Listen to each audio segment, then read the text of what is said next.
फिर चली गई I want all of you to sing together with us.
It's an immersive art experience which actually invites us to be fully present and one pattern.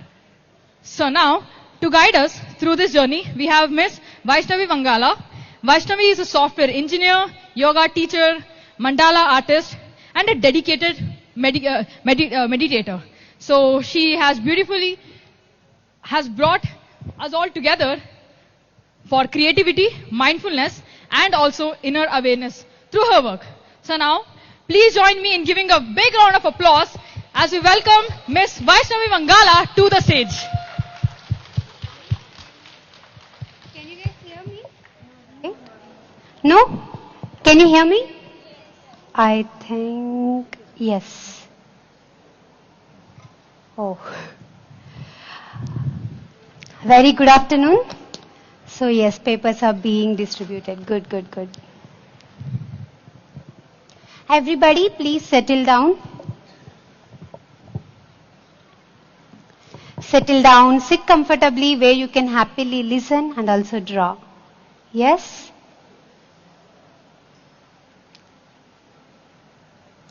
Today we had a wonderful panel discussion in the conversations, right? About dopamine trap and how we can get that steady dopamine. What's the, difference between just dopamine attack? Just, we consume or we do various things in search of dopamine, but again we become addicted. So, but there are many beautiful things that will give us really a steady dopamine and give the satisfaction, that rewarding feeling, and mandala is one of them.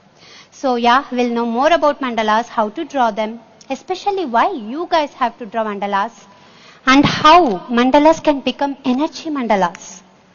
How you can literally give energy to the mandalas. Yes, how they are going to have an effect on us in a very positive way. We'll see today. So yes, I think, I have to use this. Oh, how could I go back?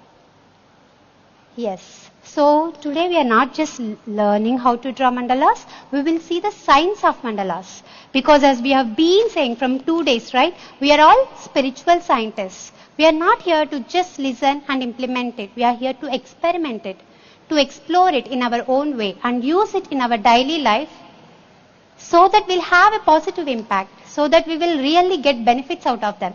And today mandalas, we will learn the science behind mandalas. Okay, then let's go to the next slide. What is mandala? Yes, there is this, but you guys say, what is mandala? According to you, what is mandala? Do you have to be an artist to draw a mandala? A great painter? No? Yes, anybody wants to add some points? What is mandala according to you? There are various meanings for the word mandala. Yes? It's patterns. Okay, beautiful. Then? Designs. Good. What else is mandala?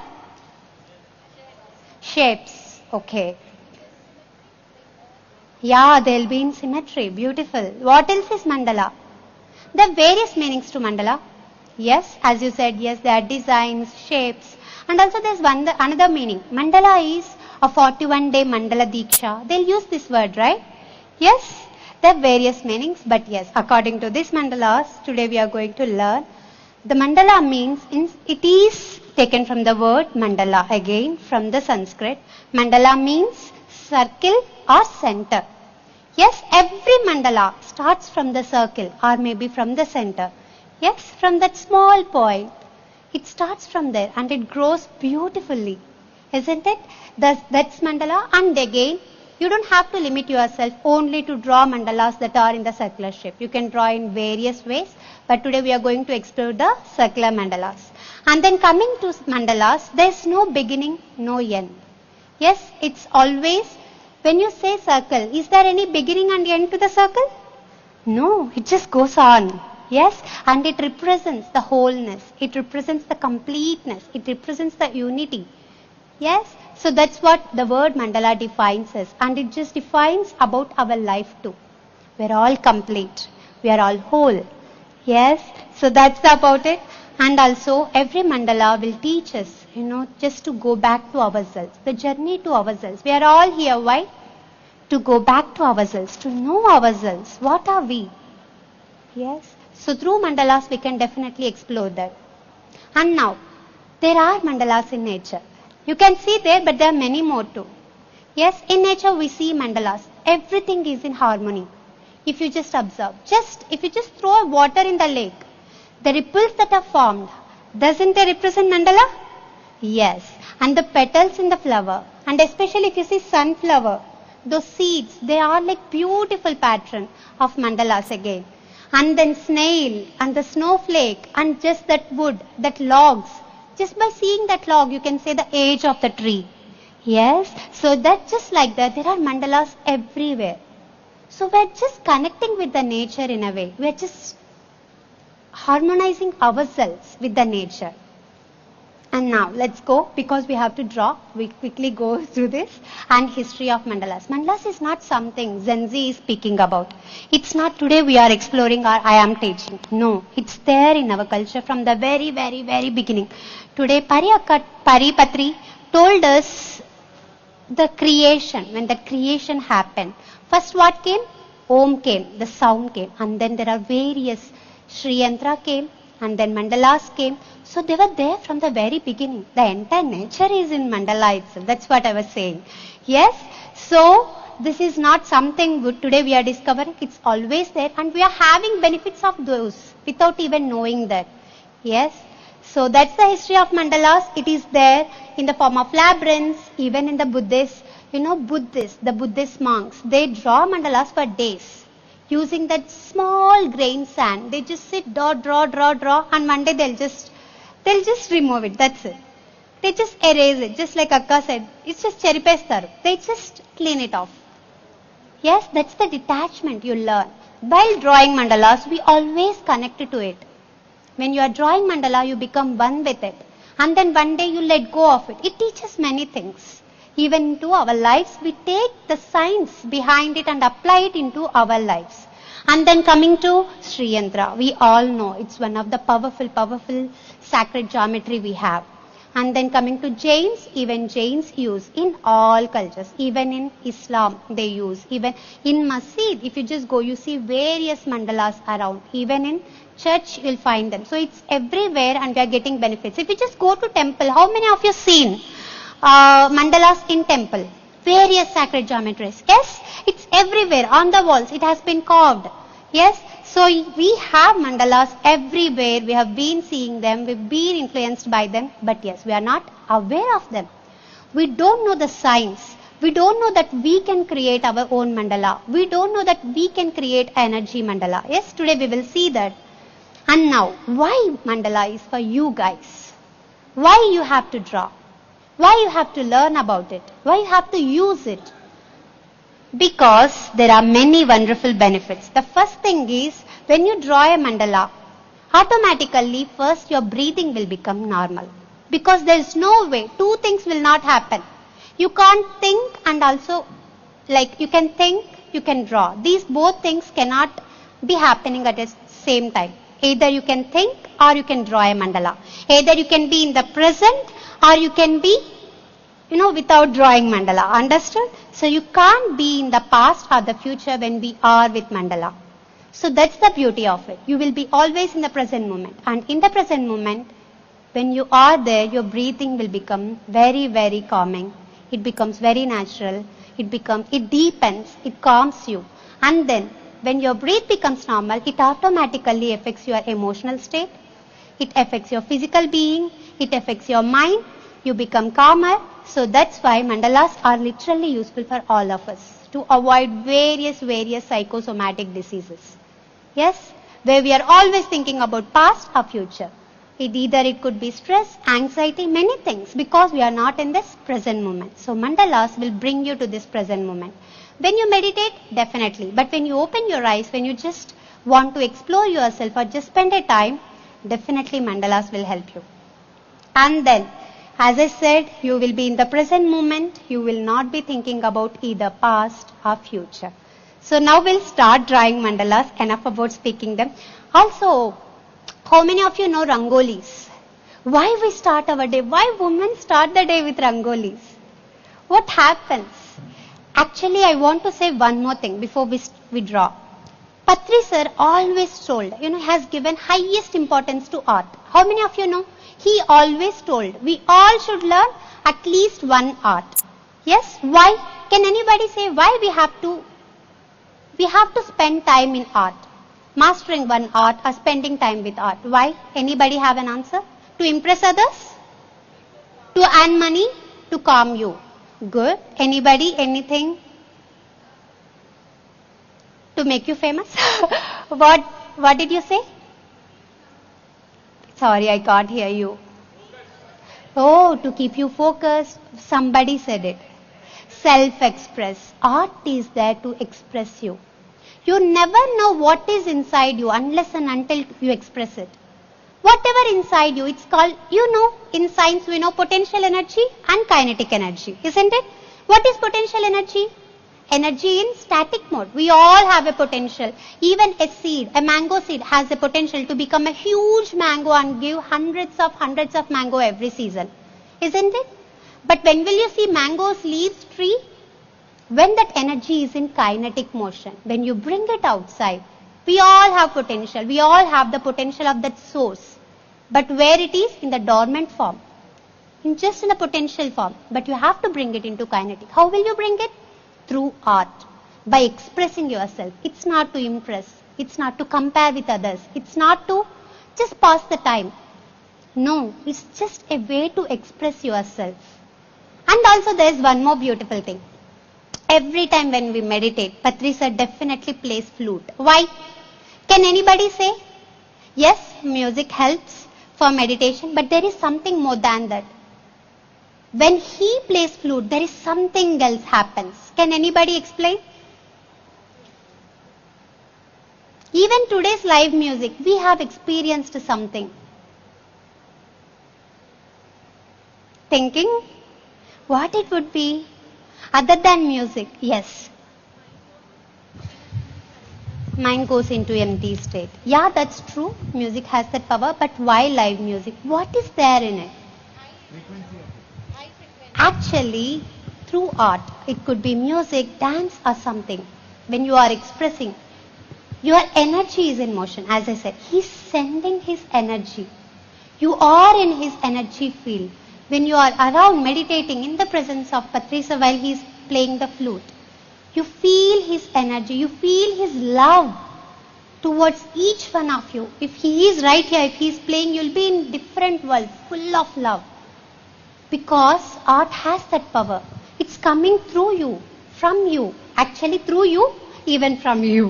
When you are expressing, you are receiving more, receiving continuous energy.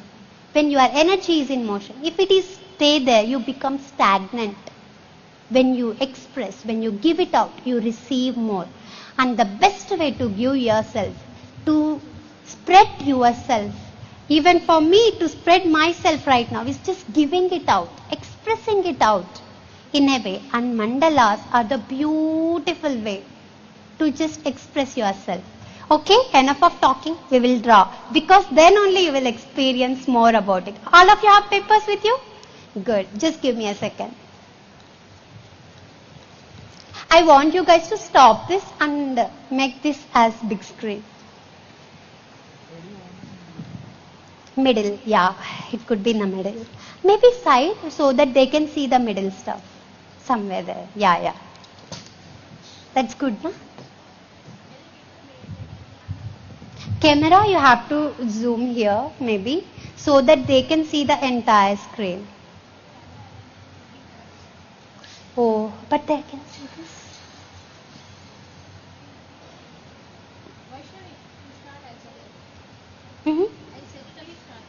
Okay. It's fine actually, I'm fine here.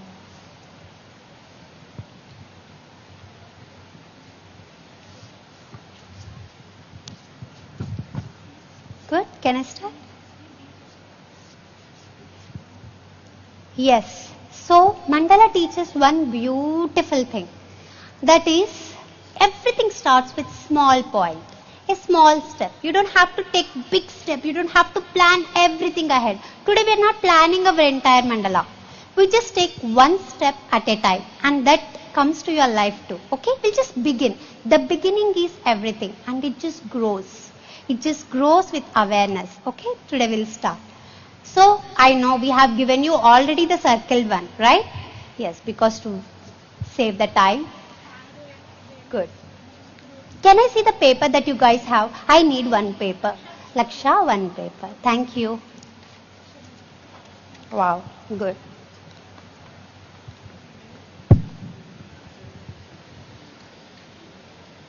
People who don't have any support beneath, you can just come here to the corner, put the paper Yes, on the it's floor better if and you have draw support. freely. Ensure you have everything for you to draw pleasantly. Yeah. Please share some pens and sketches to your friends so that everyone has everything. Thank you. And you don't need scale, nothing, because we are just going with our skills to just estimate it. See, I am making it. But however it is, I am saying again, whatever the mistakes you do, they'll become the part of your beautiful mandala, just like your life. Okay? Good. So this is what you see, right? Right now in the paper, one round at the center. Good? So now we will draw one mandala, all of us together. But again, behind you can draw some time of your own. Good? Yes. But this side will do the same mandala, all of us. The very first one. We are going to begin. And when you are drawing mandala, you have everything ready. Now I want you guys to close your eyes for a few seconds. We start. Just close your eyes. Take few seconds, observe your breath. Because as I said, if you are just doing physically, you don't have to close your eyes. But we are not just physical entities. Through art, we go beyond our physical dimension. Observe your breath. Just become aware of this present moment.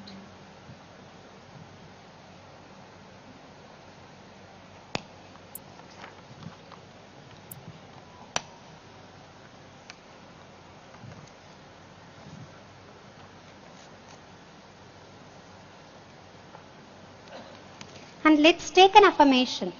Just say to yourself, I am going to learn this beautiful mandala process today.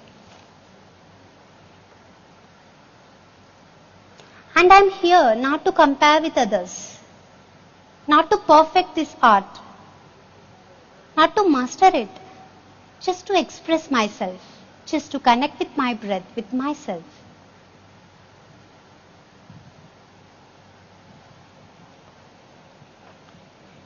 With that wonderful affirmation, let us slowly open our eyes. And we will not compare with others. We'll just be with ourselves. We'll just draw it. Okay? In the silence. As silent as possible. Connect with each and every line you draw. And again, every line is an opportunity to correct yourself, to make yourself better. If you make a mistake, as I said, your mandala right now in your hand that is going to manifest will become an energy mandala only with the intention whatever you are drawing with. Yes, I'll give you an example. We know food. Why mother, if your mother cooks for you, it will be very, very tasty. You'll be very healthy when you eat it. The intention behind it, the love behind it, the care behind it, the attention behind it, isn't it? The same food, if it is made in the fast food center, the way they handle the food, how they beat it, the place it is, the vibrations, how they cook it, it is called fast food. And if your mother makes it, it just becomes the food of love. If the same thing is made in temple, it's called prasad. Yes? So everything is same when you see physically, but when you see behind it, there's energy. So your mandala will become the more energetic when you are drawing with that intention. If you are saying it yourself, this is bad, that will have an effect on it. Every line, appreciate yourself. Just vibrate with that vibration and see what your mandala will become. Every energy mandala doesn't have that in movie that shows a kind of lightings and everything. No, it doesn't feel. It looks same. But the way you connect it, when you feel it, when you are energy sensitive, you'll feel it. Okay? So draw with that intention. And the very first thing we are going to draw is inside. Already there is a circle. But again, inside we are going to draw something like this. Yes? Try it out. You getting what I am drawing? Wow, it's zoomed. Good. A simple way. Just. As I said, one might be wrong. Draw with pen. That makes things beautiful.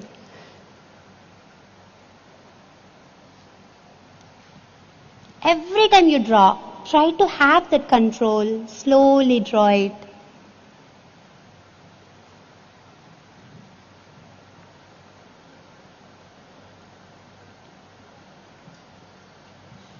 The more you draw mandalas, your mind to hand coordination will increase a lot.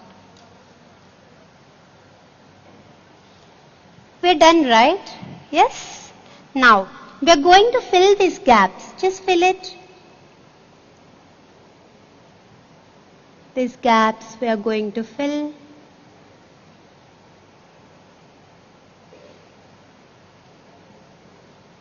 As I said, appreciate every circle you are drawing.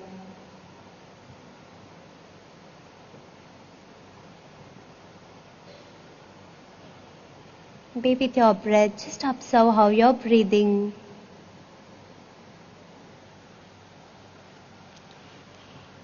It looks like lemon. Mine looks like it. We're done? Now in the center, we just draw a line and then maybe a dot. Give it a try. You don't have to draw the same. If you want to explore, yes, you can. But again, when you draw the line, try to make it equal. Every line. Same length. Because it's all about harmony. Why Sri Yantra has that power? Because it has proper angle. Why pyramid has that power? Yes, try to make it as perfect as possible if you can.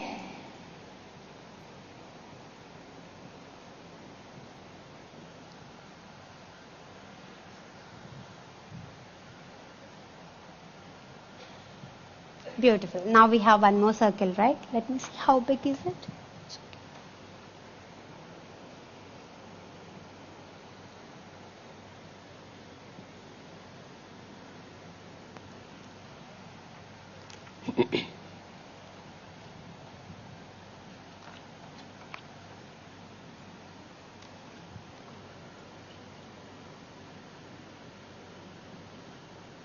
Good. Now we're going to the next line. Going together? Good? Just a thumbs up maybe? Beautiful. So to the next slide, we can have any pattern. But let's see, I'll show you the pattern here and we're going to draw the same inside. Okay? So because I want you to be more mindful, I'm making patterns a little, not difficult, but a little tricky. That's it. Okay. One line will be like this and dot here. Another dot will be here and a line followed by line, dot, and then line. Got it? And equal spacing. Draw that around your mandala. Good? One line like this and then dot. And then another line. And make sure, in each quadrant you have this, right? Have equal number of lines maybe. So that it will be more harmonious. That's it.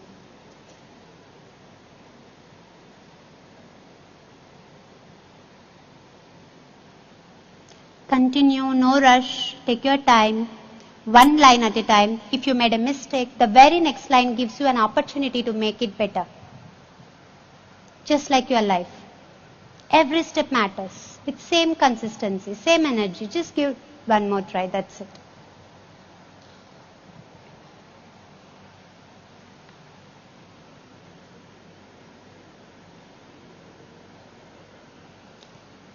Out of all the mandalas I have drawn many.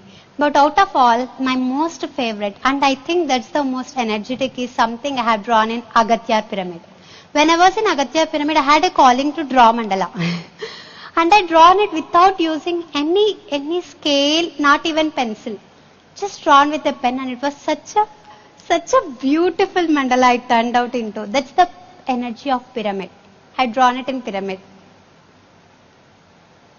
Believe your intuition. Don't use all the tools. Go with it.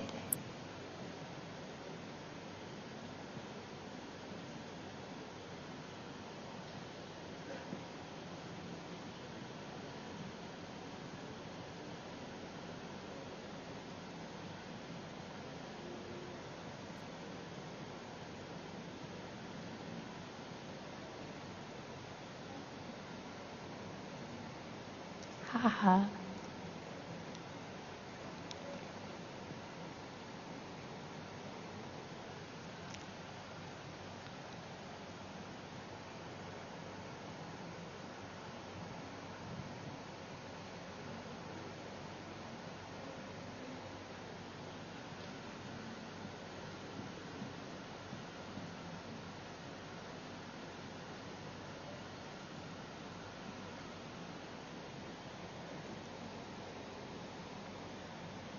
Okay, I think I may not finish.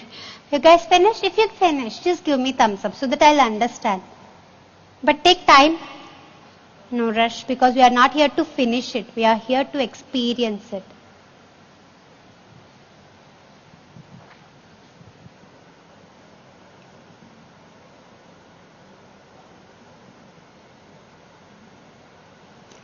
We always, when we want to gift to somebody, we buy things, we do things, right? One of the best ways to give mandala.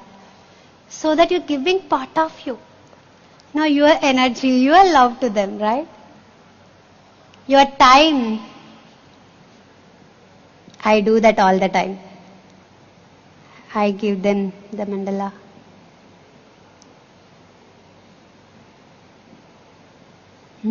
I am done. Please give me thumbs up if you are done. More thumbs have to rise up. Good. Finish.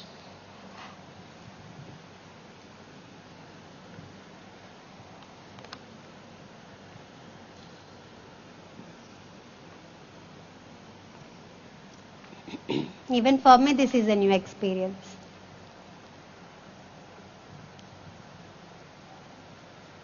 We are going for the next slide, maybe in just few seconds. I hope you are appreciating. I hope you are not saying words like I could be better. Don't say it. Don't say that if I have pencil, if I have eraser, if I have sharpener, no ifs. Just do with whatever you have. You had enough. You have enough. Okay, we are seeing the next pattern. Into the next circle. Okay? You want me to make it complicated? Okay, we will try. Because I want you not to just draw, I want you to be there. Wow, this is easy one. Look at this. Okay, maybe you can finish that line again. Wow, it's zoomed enough. See, you are going to draw a line like this and make it like that. It has to touch the ground. And then from here, you take it and then make it again like this. Can you try? Give it a try. Just like this. And then like this. In the circle, start from, you have lines, right? Start from one of the line, base point. And from here, draw, touch the above line. And then come down and then make it a circle. Like that. Not circle, yeah. But yes, you can draw. Give it a try. Continue.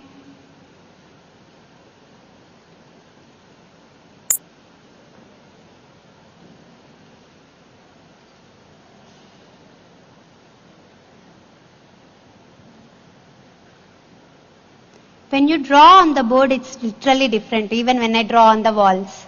You can't turn the paper. You have to move your hand. That's a beautiful way to draw actually.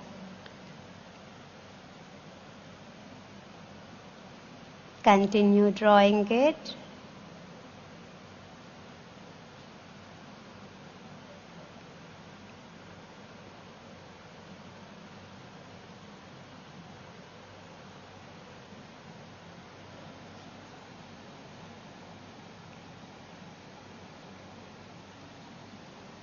Mandala is never about complicate patterns. It's never about those.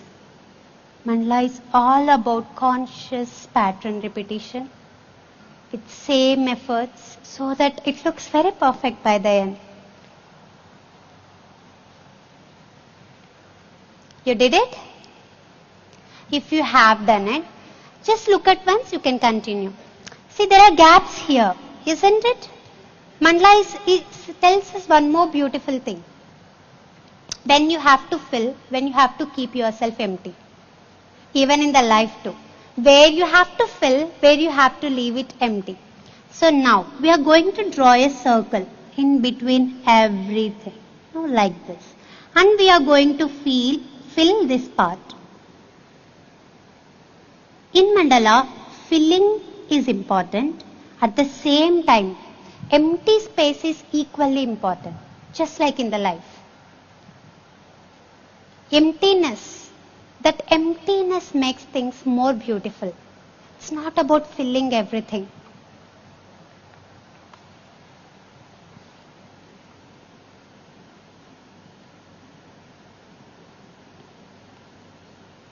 Draw a circle and then the remaining parts just fill it.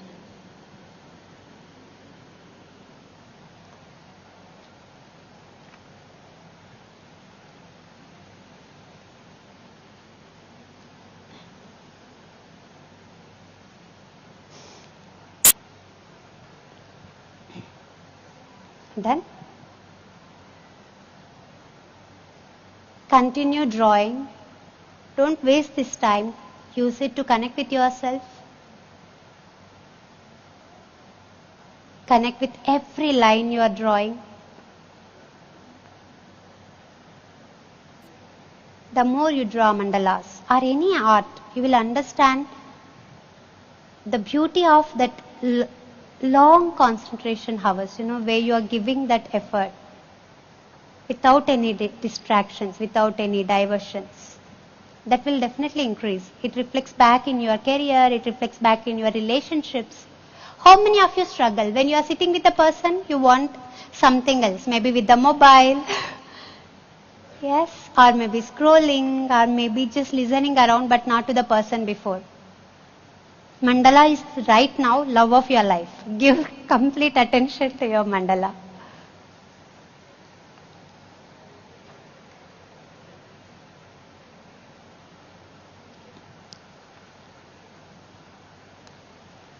Okay, I think we're going to, just give me thumbs up if you have drawn.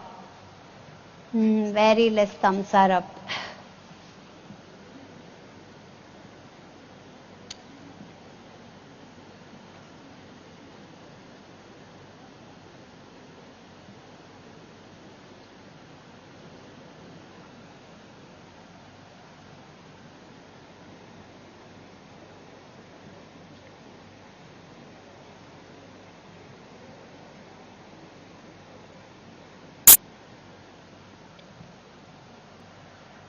And the mandala you have drawn always vibrates with that energy that you have created with.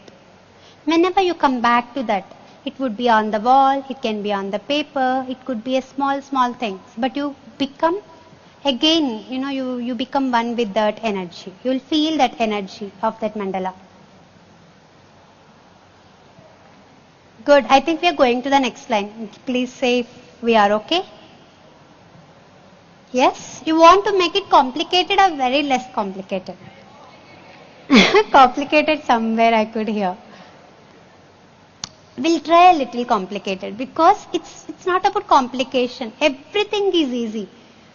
But it requires your attention a little more. That's it. Okay, look at this. Just a little more attention. All we can give is that. Okay, here we are. What are we going to draw is, okay, you could see properly.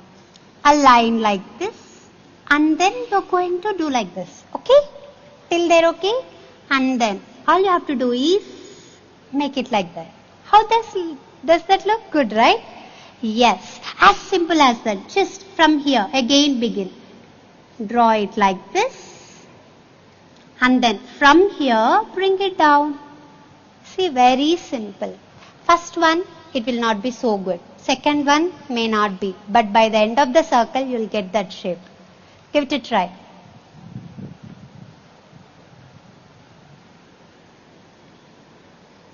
Continue, and now you have to draw that in the circle. Yes? Start from the line. Okay, from there you will start. Draw it and then take it down. Draw it and then take it down. Continue drawing it.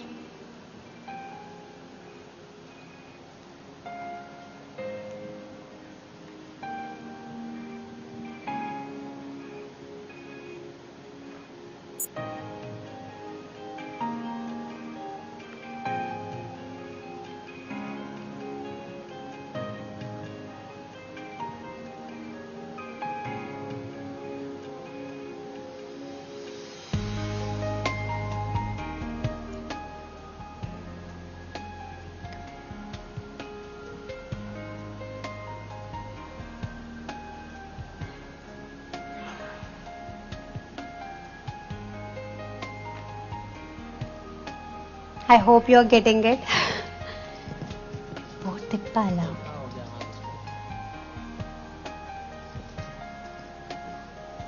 Sorry.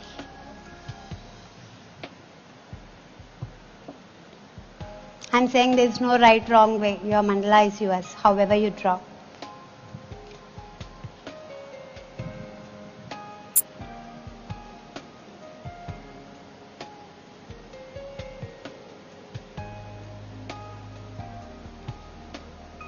And all of you should try once on the wall.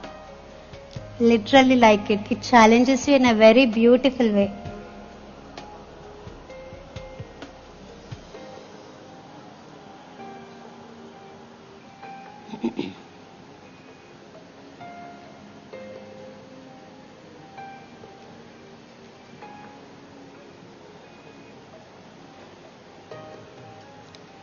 Continue drawing it.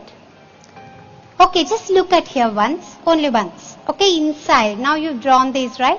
One line will be bigger, a dot, and the smaller one, a small dot. Can we do this? It's easy, right? Just do that and fill the gaps. Completely fill these gaps.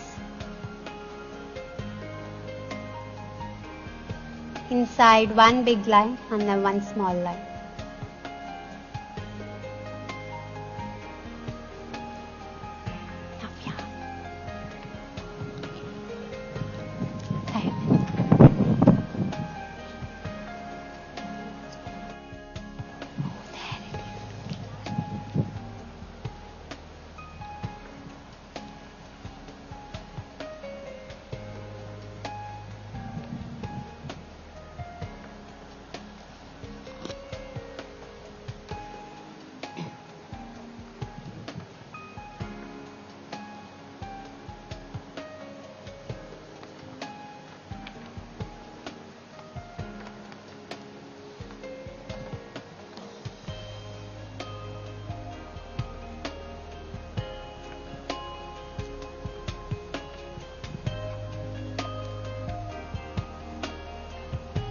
Also, mandalas are one of the best way to let go of your emotions when you're not feeling right, when you're having kind of chaos in life. Just express it through mandala. Just draw it out.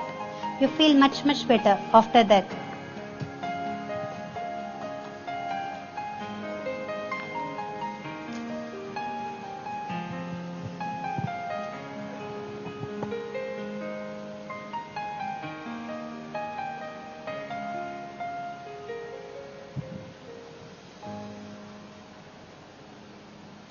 Okay, are we ready for the next one? We have 5 minutes left.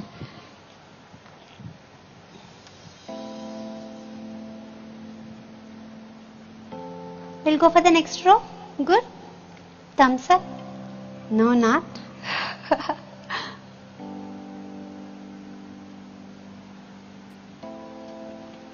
But we have to. So let me know if it's okay. We have only, I think, now 4 minutes. Yes. Okay, the next row goes like this. You can finish it anyway because I am thinking to stop it right now. Finishing can go in any way, but this one we are going like this. In a way, leaves. You can draw leaves the way you want, but yes, this is the way we try. Good? Something like this? Yes, again, it may not be easy for everyone. It's easy actually, but it may not. But you can try. With every time you draw, it becomes better. All you have to do is draw one line like this, and then again back down. One line and then another line. Just bring it down. And we're going to bring this into the mandala. And start with this end of the line. Any line you start with, just take it up. Proper placing, equal gaps.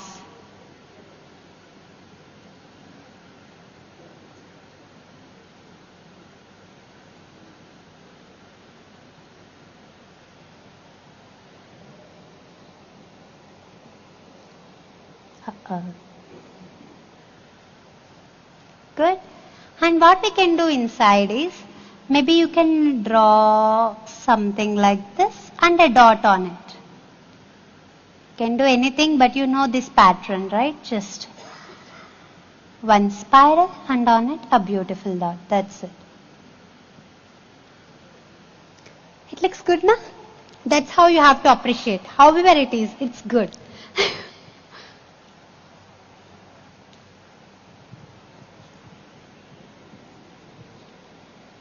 Always remember your body.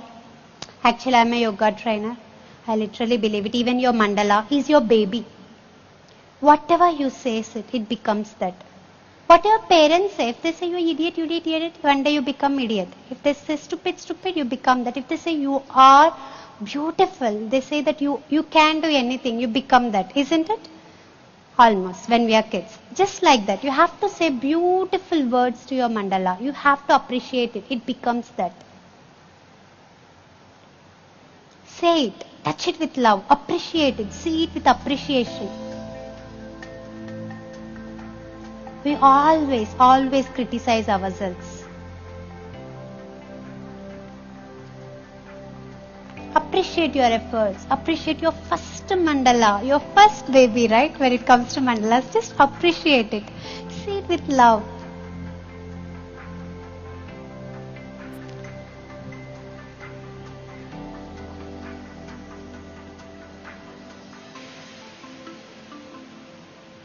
That simple mandalas are Sukshmamlo Moksham. Always bigger things are simple and easy. That's it. Mandala is not something, very difficult or anything.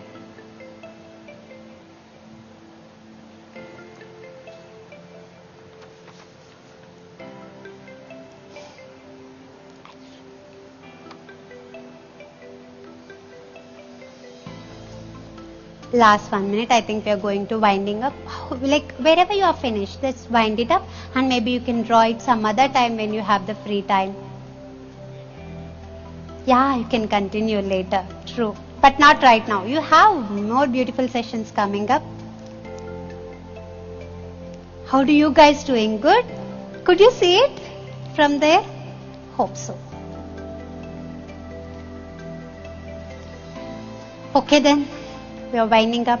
Thank you. Just give yourself a try. As we say, you don't have to follow everything, but you may connect with it. I connected with it and I've drawn many mandalas. I've seen myself transforming while I'm drawing mandalas. I've seen myself expressing.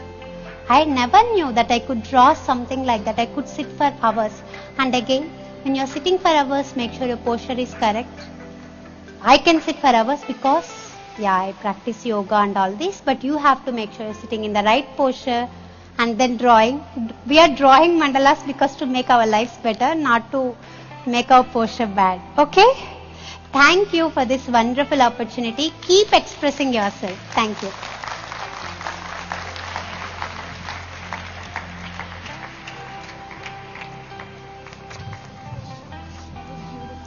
Thank you.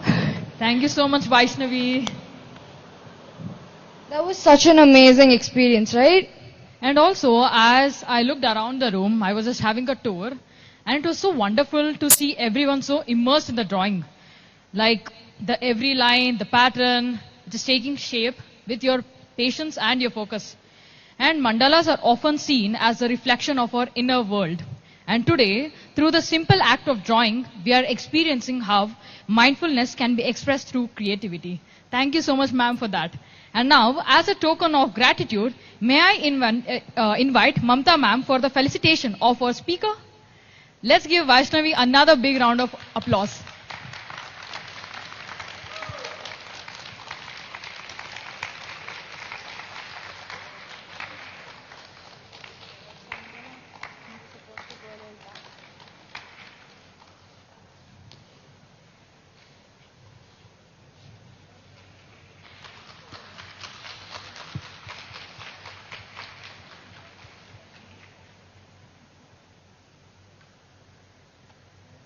Music, please.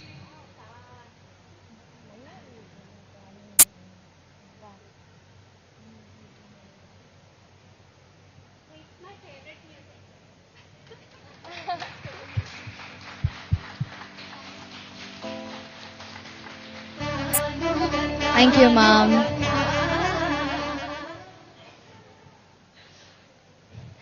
Every meditation journey is unique. And sometimes the most powerful way to understand this impact is through a real life story. Well, for our next segment, it's Voices of Transformation. I would like to invite Shreyas, a 16-year-old from Kerala who's here to share his inspiring story with us. Let's welcome Shreyas on the stage.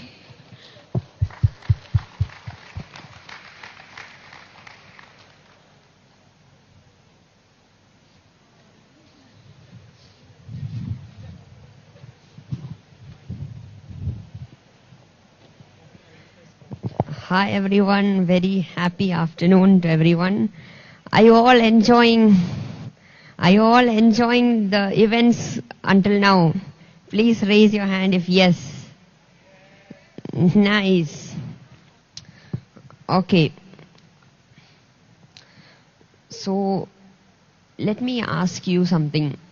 What if healing could happen not only through medicine but with consciousness? My name is Shreyas and my name is Shreyas as Buddha. I'm 16 and I'm the founder of Calm Youth Academy, also a conscious life mastery coach for teens.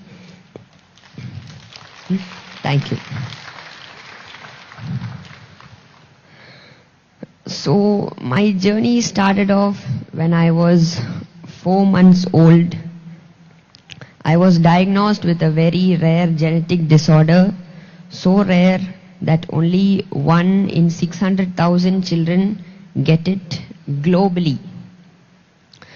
So my condition was such that the doctors told me that I shouldn't be consuming any animal products or dairy products because it would aggravate my skin. How? Basically, my skin, it used to be very dry and it would crack, sometimes blood will come, sometimes sticky fluid discharge, because of which I couldn't sleep properly in the night. My skin would stick to the bed sheet and my mom had to soak me in warm water and slowly peel off the bed sheet. It used to hurt my skin when I was small. So that used to go on for a few years and I was on steroids for the first 3 years of my life. Basically, the steroids didn't do anything much apart from suppressing the condition. So as you all might know, at about age of 1, according to the rituals, the kid can start eating solids now. So my elders started loading me with a lot of dairy products and animal products, which used to aggravate my skin even more. It will bleed, crack, and more sticky fluid will discharge. So I hardly had 2 to 3 hours of sleep in the night.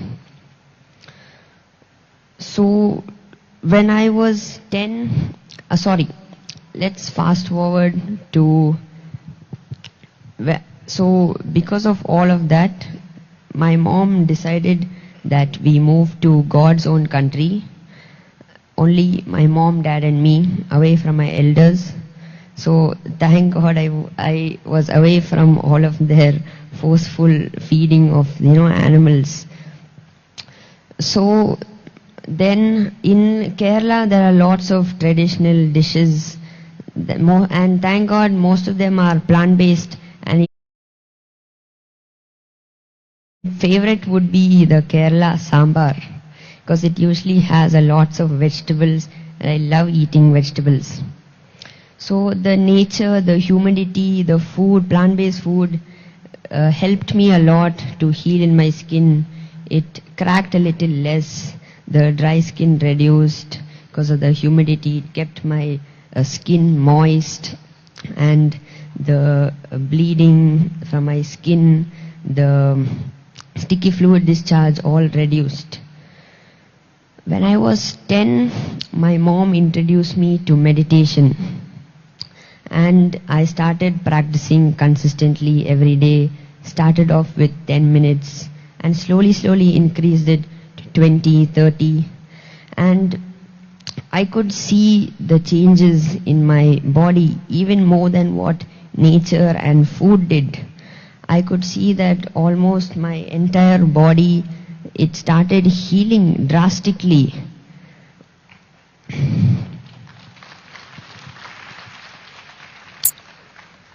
And it stopped bleeding and the fluid discharge as well. So after about a year or so, I started giving free meditation classes to kids at the age of 10.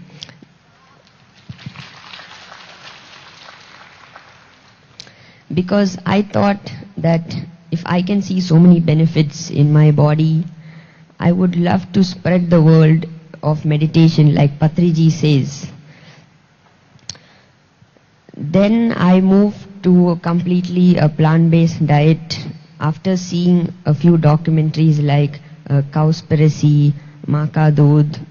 Have any of you heard of it? Yes, nice. I see many hands. Okay, nice. For those who don't know about it, I would definitely suggest you to watch it. So what I learned from them is that it basically opened my eyes to the cruelty done to animals. And this is not anywhere outside India. This is what is happening inside our Bharat. So I got to know about the cruelties, and I started moving slowly. I started trying plant-based ghee, butter, yogurt, curds, basically almost all of the dairy products, but in a plant-based alternatives.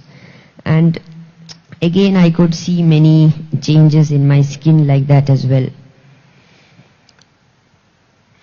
So then, okay, let me ask you all a few questions actually. Raise your hand if you have ever had an injury, fracture, stitches. Anyone? Yes, okay. Have you raised your hand if you know if you are born through a normal delivery? Okay. For the last one, raise your hand if you know the pain it took for your mother to give birth to you. Yes. So I see only few. I think this would be an opportunity to ask your mom. So why am I asking you this? It's the same pain that almost every mother animal goes through.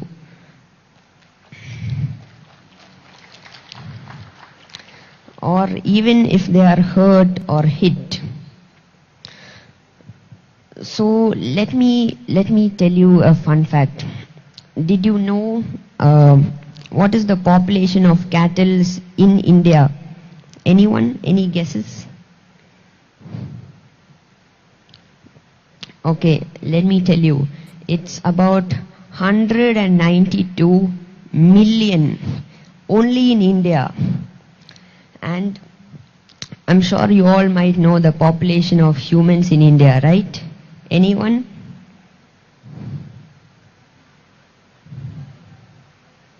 Okay, so it's 1.4 billion. So you can do the math and see the difference between cattle and humans. But here's the sad part. One cow produces up to 500 liters of methane gas. And this is a very harmful gas that is the major part of pollution. I think about 90 to 95%, apart from factories, smokes or any vehicles. So that is causing a lot of environmental issues as well. So getting to know about the cruelties of this and meditation. Yes, another thing is that, as we all know, Patriji has gone outside of India, even India, impacted millions of people, and millions of people are meditating and increasing the vibrations of Mother Earth. But on the other hand, on the milk industry, the slaughtering of millions and billions of animals is lowering the energies of Mother Earth. So on one side we're meditating to raise the energies, and on the other side the slaughters are causing the energies to come down. So I personally did not want to be part of the system, and that is, apart from my skin, it was another reason for me to move to a plant-based diet. And that reminds me of Patriji's quote. He also says that animals are my friends and I do not eat my friends.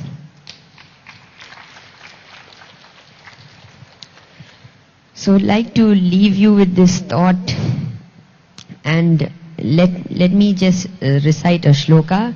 I'd like you to repeat it after me.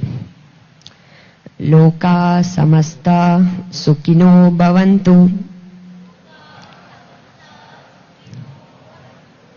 Let's do it 2 more times. Loka samasta sukhino bhavantu.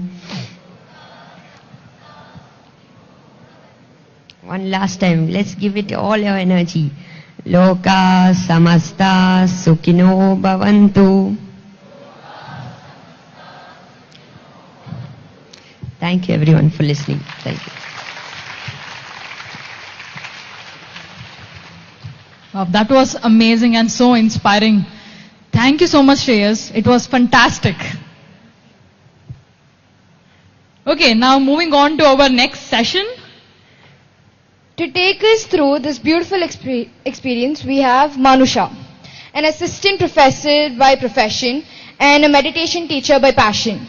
Manusha has been practicing meditation since childhood. She is also an inner child healing facilitator and has trained in various healing modalities, including shadow work, breath work, sound healing, and Vipassana meditation. Please join me in welcoming Manusha Akkar onto the stage. Let's give a big round of applause, guys.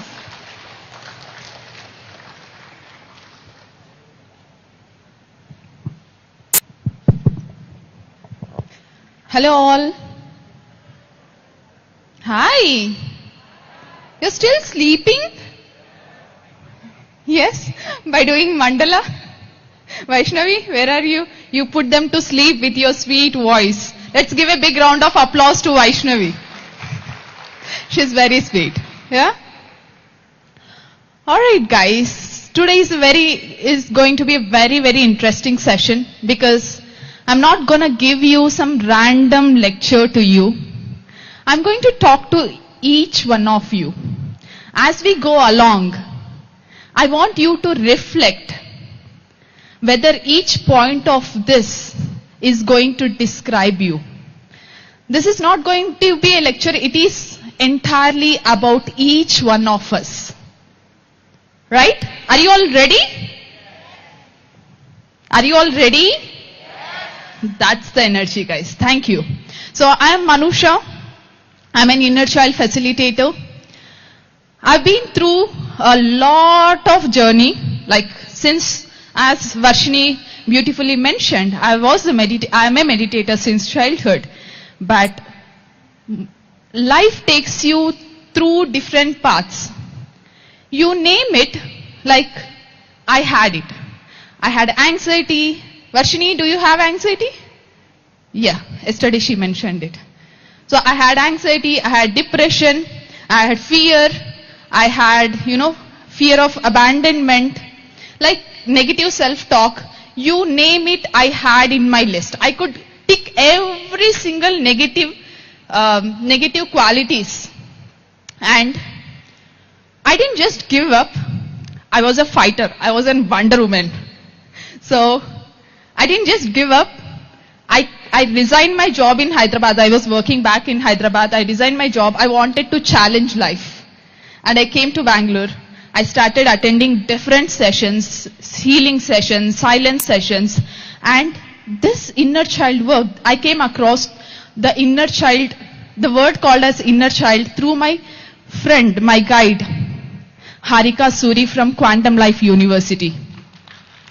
So, the minute I heard this word and I heard that 1 hour of lecture, that changed my entire life. Because till then I was only meditating to remove my branches of fear, of anxiety. I was trying to just cut off everything by silencing my mind. I could never understand what is the root cause of it. This inner child work, this healing session, took me to that roots, started helping me to see where these are coming from. So it became very, very easy for me to recognize what am I, who am I, who is my true self, who is giving all this, right? So today I am here to take you through your own journey of connecting with your own true self. Are you all excited? Yes. So we all love stories, right? Don't we? Yes. So let's go through the story of an ugly duckling. One beautiful summer morning, a mama duck laid eggs. After some days, she found out there is one odd egg. And though it is odd, mama is mama, right? So she nurtured with love, care, attention, everything. And that, as the duckling starts crack open, there was this one odd duckling which was very, very ugly. And everyone started laughing at the duckling. Everyone started commenting, bullying that you are ugly. And she was so sad, so alone, because she couldn't belong to any of the group. Though everything was fine, though mama is giving love, but still the duckling couldn't belong to the group. Deep inside, she was alone. She started looking for answers. She started comparing with everyone. She started, parents again, only till certain age, parents would be giving too much of attention to you. After that, they are busy in their own life. They also have life, right? Their entire life is not just for you.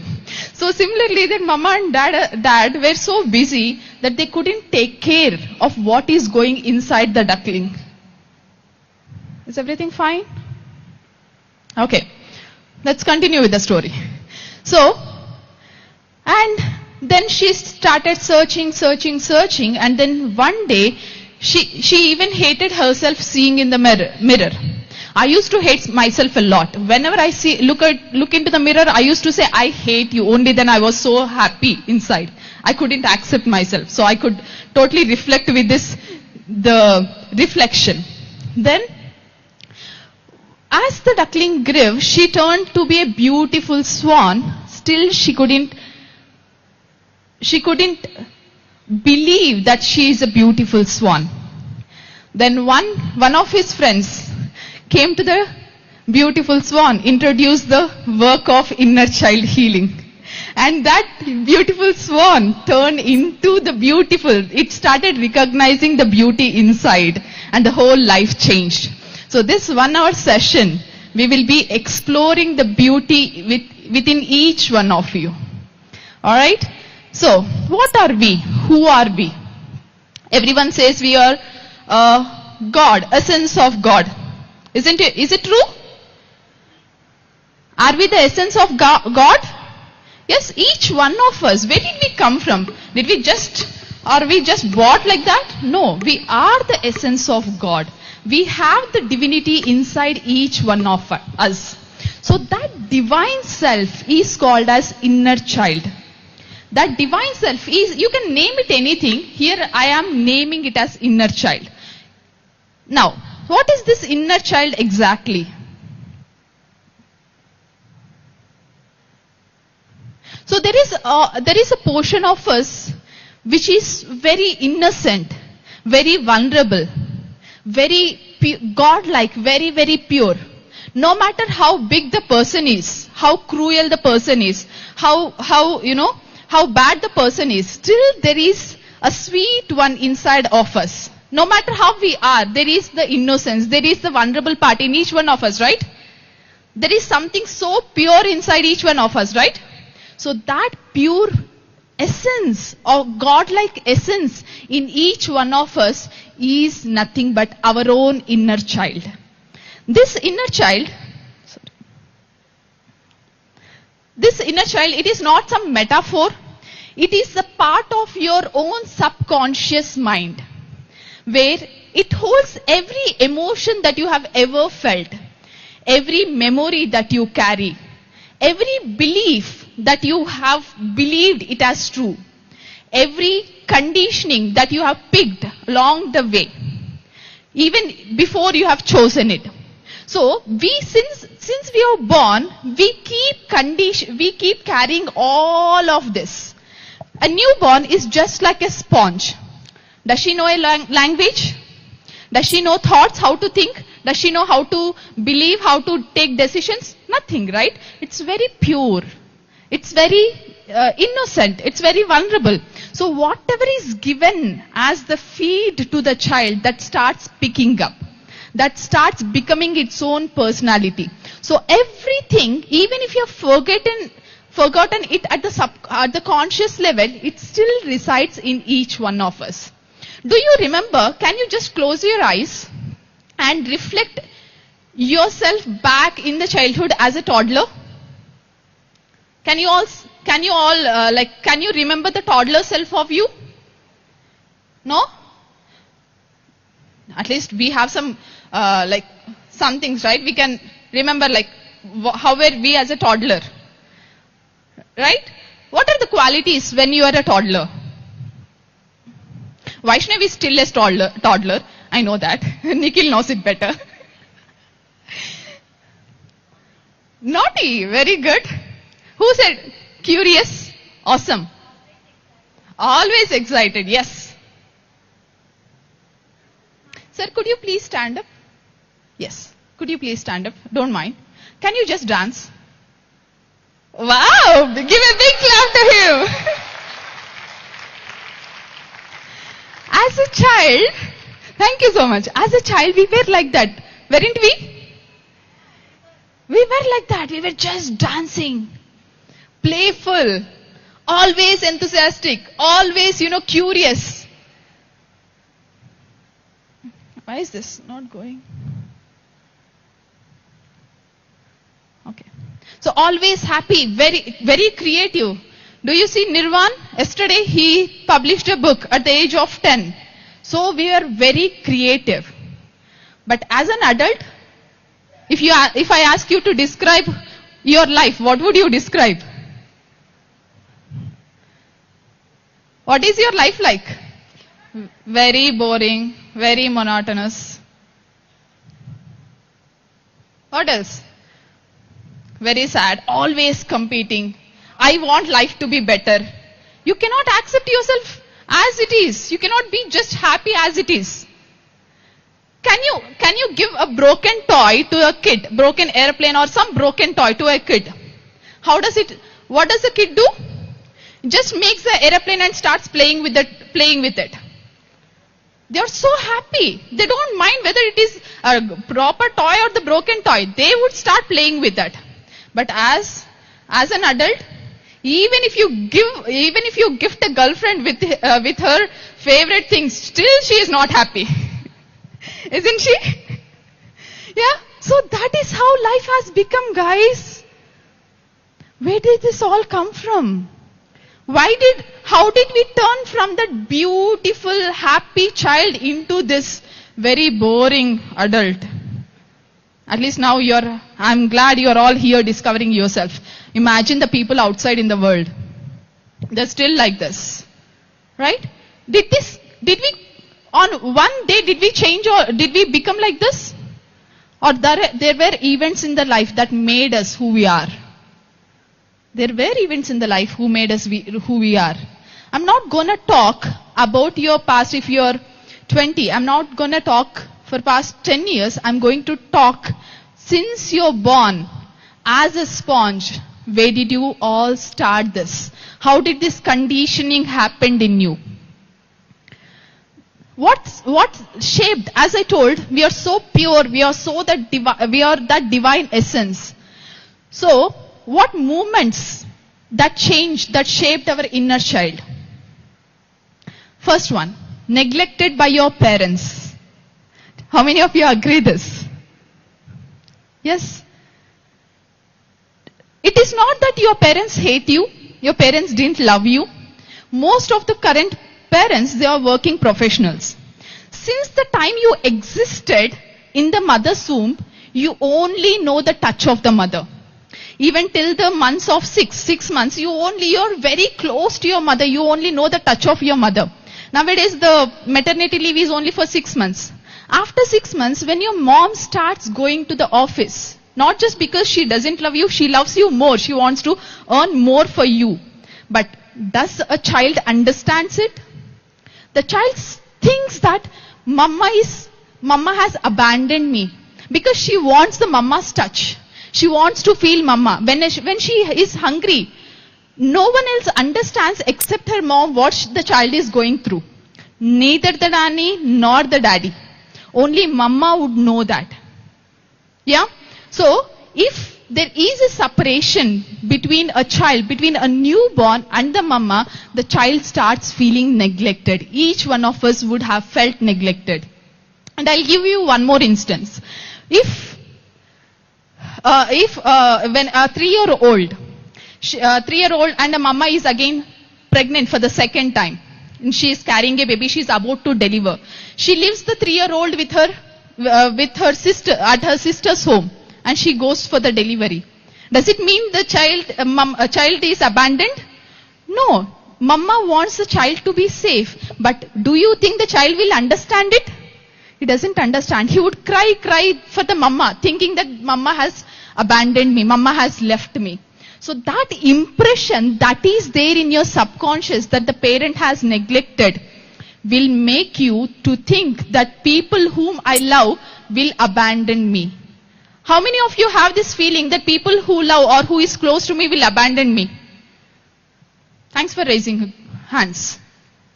That dates back to the childhood memory. Right? Each one of us I have so many points, don't worry. I'll make sure all the hands would be raised. Okay? Even nowadays, again, there is work stress, there is screen addiction. Even my granny is addicted to the screen now. She is 90 years old. She's addicted to the phone. Just because to silence her, my aunt gives her phone. So everyone are addicted to the screens. No one are paying the attention, the human attention, human needs. We have forgotten the human touch, human feel, how it feels like. Criticized by the critical parents or teachers.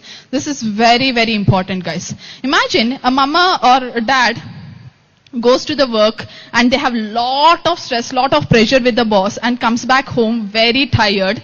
And this child, naughty child, someone said child is so naughty. Naughty child starts singing, starts playing, starts dancing. And mama said, shut up. Don't irritate me. For the child, that's the world. That's the happiness. They are expressive. But if we shut down the child, passing these comments, won't you think that reflects into the child's subconscious? It does, right? So there are so many instances. I was a questionnaire. I used to question a lot. I loved physics. In my 7th grade, my teacher said, you are the question bank. You are always irritating with so many questions. I got shut down. I stopped asking questions to the teachers. In my 7th grade, imagine. Right? So let's move on. Emotionally abused by the parents, siblings. If you are emotionally abused, nowadays we have this habit of exchanging. You do this, then only you will get this. Right? The rewards are based on your ability of doing things. So even as a grown-up, if we have to get the love, we start pleasing people.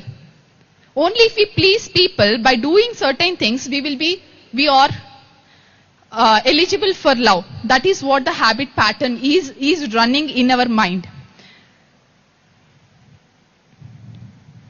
Frustrated no matter how good you are constantly compared with the curative lives online.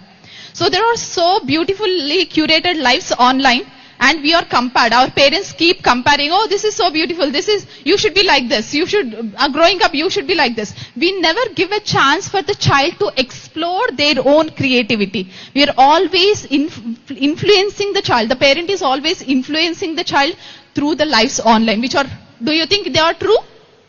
They are not true. They are just curated. They are all fake. The reality is much farther than what they are showing online. Yeah. So pleasing parents for approval never get the approval what you need. This is going to be very interesting. How many of you have got sexually abused, molested, or touched in the wrong way, including boys, when you are a child? I got molested so many times. I'll share you the example. I was very young. I came to the Bangalore. My uncle was just beside me. We were crossing the road. Someone from behind, some unknown stranger, he came and touched my bums. I was very young, and I felt it was a wrong touch. I could feel that. And since then, even till now, whenever I walk in the road, I become super conscious. I don't feel safe. My eyes would be all 360 degrees. Who is coming? Who is looking at me? What are they looking at me? Where are their hands? Where did this fear come from? Dates back to the childhood. And most of us, even every one of us, I bet you today, every one of us thinks that even if we touch the child in a wrong way, they don't remember anything. They don't feel, a newborn or a young child who is a toddler, even if we touch the sexual parts, touch them in a wrong way, they don't feel anything. But they does. They know the wrong touch and the right touch. They know the wrong thought and the right thought. They are very, very energetically absorbing every single thing that's happening around them.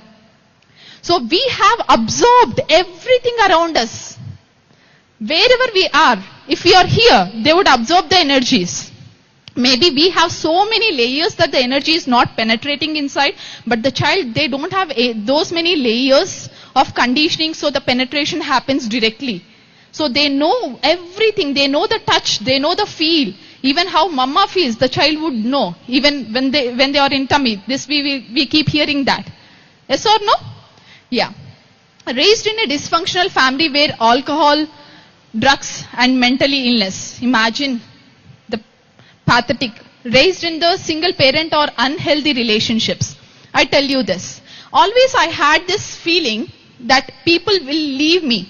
I have very few friends, and every best friend leaves me in 2 years. I would count on it. After 2 years they won't be in my life. So this has been a pattern all throughout my life. People would come me, they become very, very close, but they leave me. And I know that. When I did this inner child work at QLU, Quantum Life University, then I realized, going back to one of the childhood memories, this is a very 6-day long workshop. Okay. So I started going back to my childhood memories, and one incident popped up where my mom and dad were fighting, and my mom left the home. I started missing my mom so much. I was crying. I thought my mom abandoned. She left the home. She just went to the next house where she was talking to them, watching the movie, watching some TV show or something. She was happy. She was happy there. But since I couldn't find the mom, after seeing that incident, I had this. My father couldn't make me stop crying. We searched everywhere, but we couldn't find the mom. And later when she came, I went and hugged her. I forgot this incident, but this pattern kept repeating. I always had this fear that people will leave me. And where did this adult pattern come from? dates back to the childhood when I was just 7 years old. So everything here is programming, guys. Think it as like, you all have phones, right? How does a phone work? I'm an assistant professor in computer science. I know how the phone works. Does it just run through the apps that you are using? It has an operating system. It has a software which is installed. That software, everything that you put onto the software, it keeps running. We have been this programming, this childhood programming is the software, is the operating system that's been installed in each one of us from the age 0 to 7. Sometimes it is till 10. Whatever your subconscious pattern is running inside you, that reflects in the external world even as an adult. So whatever the problems that you are searching right now, every problem, if you see, the root cause is at the childhood. Since you have picked up the pattern, you don't know how to deal with the pattern, that pattern is becoming a complex problem for you, and you're not able to know how to run it, how to handle it as a grown-up adult. So we have so many else. Okay, guilting over not able to fix our family. This slide is going to be interesting. Growing up, measuring the worth in likes, views, and comments even before you knew who you were. How many of you could relate to this point? I want the hands raised. All the Gen Zs. Yeah? So by the time you were born, there were phones with your parents. There were reels. So everyone, once they post something, even before you know yourself, somebody would post a like for you, right? So how many likes is defining who you were? Feeling like always you had to be reachable, seen, on, and you never had really truly private moments. Whatever, even a small incident happens, post it online. Go it to the world. But there were no moments that you actually felt it. How does it look just by being with you, just by being with your family? You never know that feeling because you have never experienced that feeling. A mistake or a photo which is awkward, that moment got screenshotted. Can you post a very awkward post on your screens, on your Instas? Will you be able to do that? No, right? Immediately we will delete it. Why? Because people would judge me. We want people to like us. So we have so many, we change ourselves so that people will like us. I'll also be talking about that soon. And these days it is very common. Carrying constant background anxiety about the future, about the job. Yeah, nowadays it is. The AI has taken up the world. Before you have graduated, there is already the fear inside you about the future, right? So all this fear, anxiety, everything, the approval, everything is being installed in you, installed in your operating system, with which your entire outer reflection, outer world is being operating from. So everything, whatever the wounds that you have picked up is contaminating you. Basically, is it helping you in any way? No, it's contaminating you. In what ways you are getting contaminated, we would see each one of us. First sign, as an adult, if you have any of these signs, this is for you guys. So the first sign is codependency.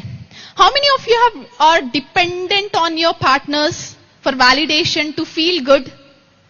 If you're feeling low, you want someone to make you feel good.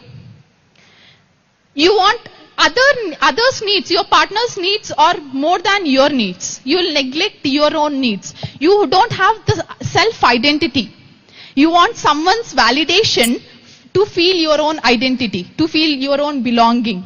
Right? So that's codependency. You always need someone's support to feel who you are, to know who you are. If this is for you, yeah, it has come from your parental wound. Because when your parent is not available to you, you are not able to feel good. That feeling, now it reflects as an adult, you want someone to validate who you are. Offended behavior.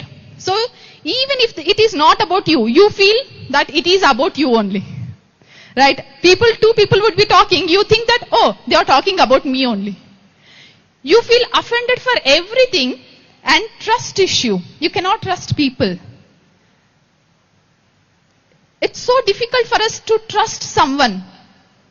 Why? Because when you are a child, when you are a newborn, when your mama left with a nanny who is not treating you well, you mistrust the world. World is not safe. And that reflects, when you are grown up, that reflects that you cannot trust the world. Acting out and acting in. You become extremely violent or you become extremely silent. I'll tell you my own example. So very recently my niece passed. She is just 14 years. She had health issue and everyone, so it was like very traumatic at the home. Everyone were crying, everyone were feeling sad, and I had no feelings at all. I was just normal. I was with everyone, sitting with everyone, consoling with everyone. I thought, oh, I am a meditator. I have already dealt such situations in the past. And now it's okay for me. But later, I observed one pattern, two patterns actually. One thing, I felt quiet. Absolutely quiet. I was not talking to anyone. I was even talking to the Paima people. I left them. I abandoned them. Not for any works I was available. And I was eating too much. I was eating like two men would eat. Every meal, not just one meal a day. Every meal I would eat like a two men. And even between that I would eat like a whole snacks as a meal. I was eating too much. And when I started doing this inner child, I thought it was just normal because I was so tired. My body wants it. So I was giving the food. And when I was doing this inner child presentation, then something clicked. I wasn't feeling emotions. I was just numb. But I was feeling that I was numbing myself through the food and through the silence. Why? Because when you were a child, when I was a child and each one of us were a child, if we cry, what do the parents do or nanny do? Take a bottle of milk, put it in. Put it into the mouth. Everyone does that, right? Yes or no? If you are crying, what do they do? Just feed. It means that whenever there is pain, feed, eat or drink or put them to sleep. That is what is the programming that was running in my head. Where did this come from? I asked, who taught me if I have pain, who taught me to eat? No one taught me. But where did this come from? Because my programming, my subconscious programming was running. That comes to non-disciplined eating habits, addictions, drinking, and acting out. I should talk about this acting out. These days there is one trend, there is this one phase in Gen Z. Enemies are better than friends. How many of you have heard this? Wow. I heard it very recently. And I was like, what? I was shocked. They explained, I was talking to a friend the other day, and they said, enemies are predictable. You know that they would do wrong to us, so we are very aware. But friends, we are not aware. They would do bad to us. It's like, he gave me an example, like, you know birthday bumps, right? Birthday kicks. They would lift them and kick. All the friends would kick. Have you ever imagined how much pain a person would be going through? Too much. There is this one new trend. These are all very shocking for me, guys. I heard this while I was doing this PPT. Okay. There is this one new trend. Hit on your balls. Hit on the balls. The Gen Z trend. If you are a millennial, it was shocking for me as well. That who would do that? Their friends only. Not the enemies. Their friends only would do that. Just imagine how much pain would be. And these are all thought distortions. They don't know what is good, what is bad, how much they can't feel the other person. Because as I told you, we have lost the human touch in the era of this digital. We are always constantly with the phones. We are always in games, everything. Where did this come from again? Is it your mistake? How many of you are phone addicts? Reels. This, if you are not raising hands, I won't swear. Every one of us, right?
Except that you are realistic.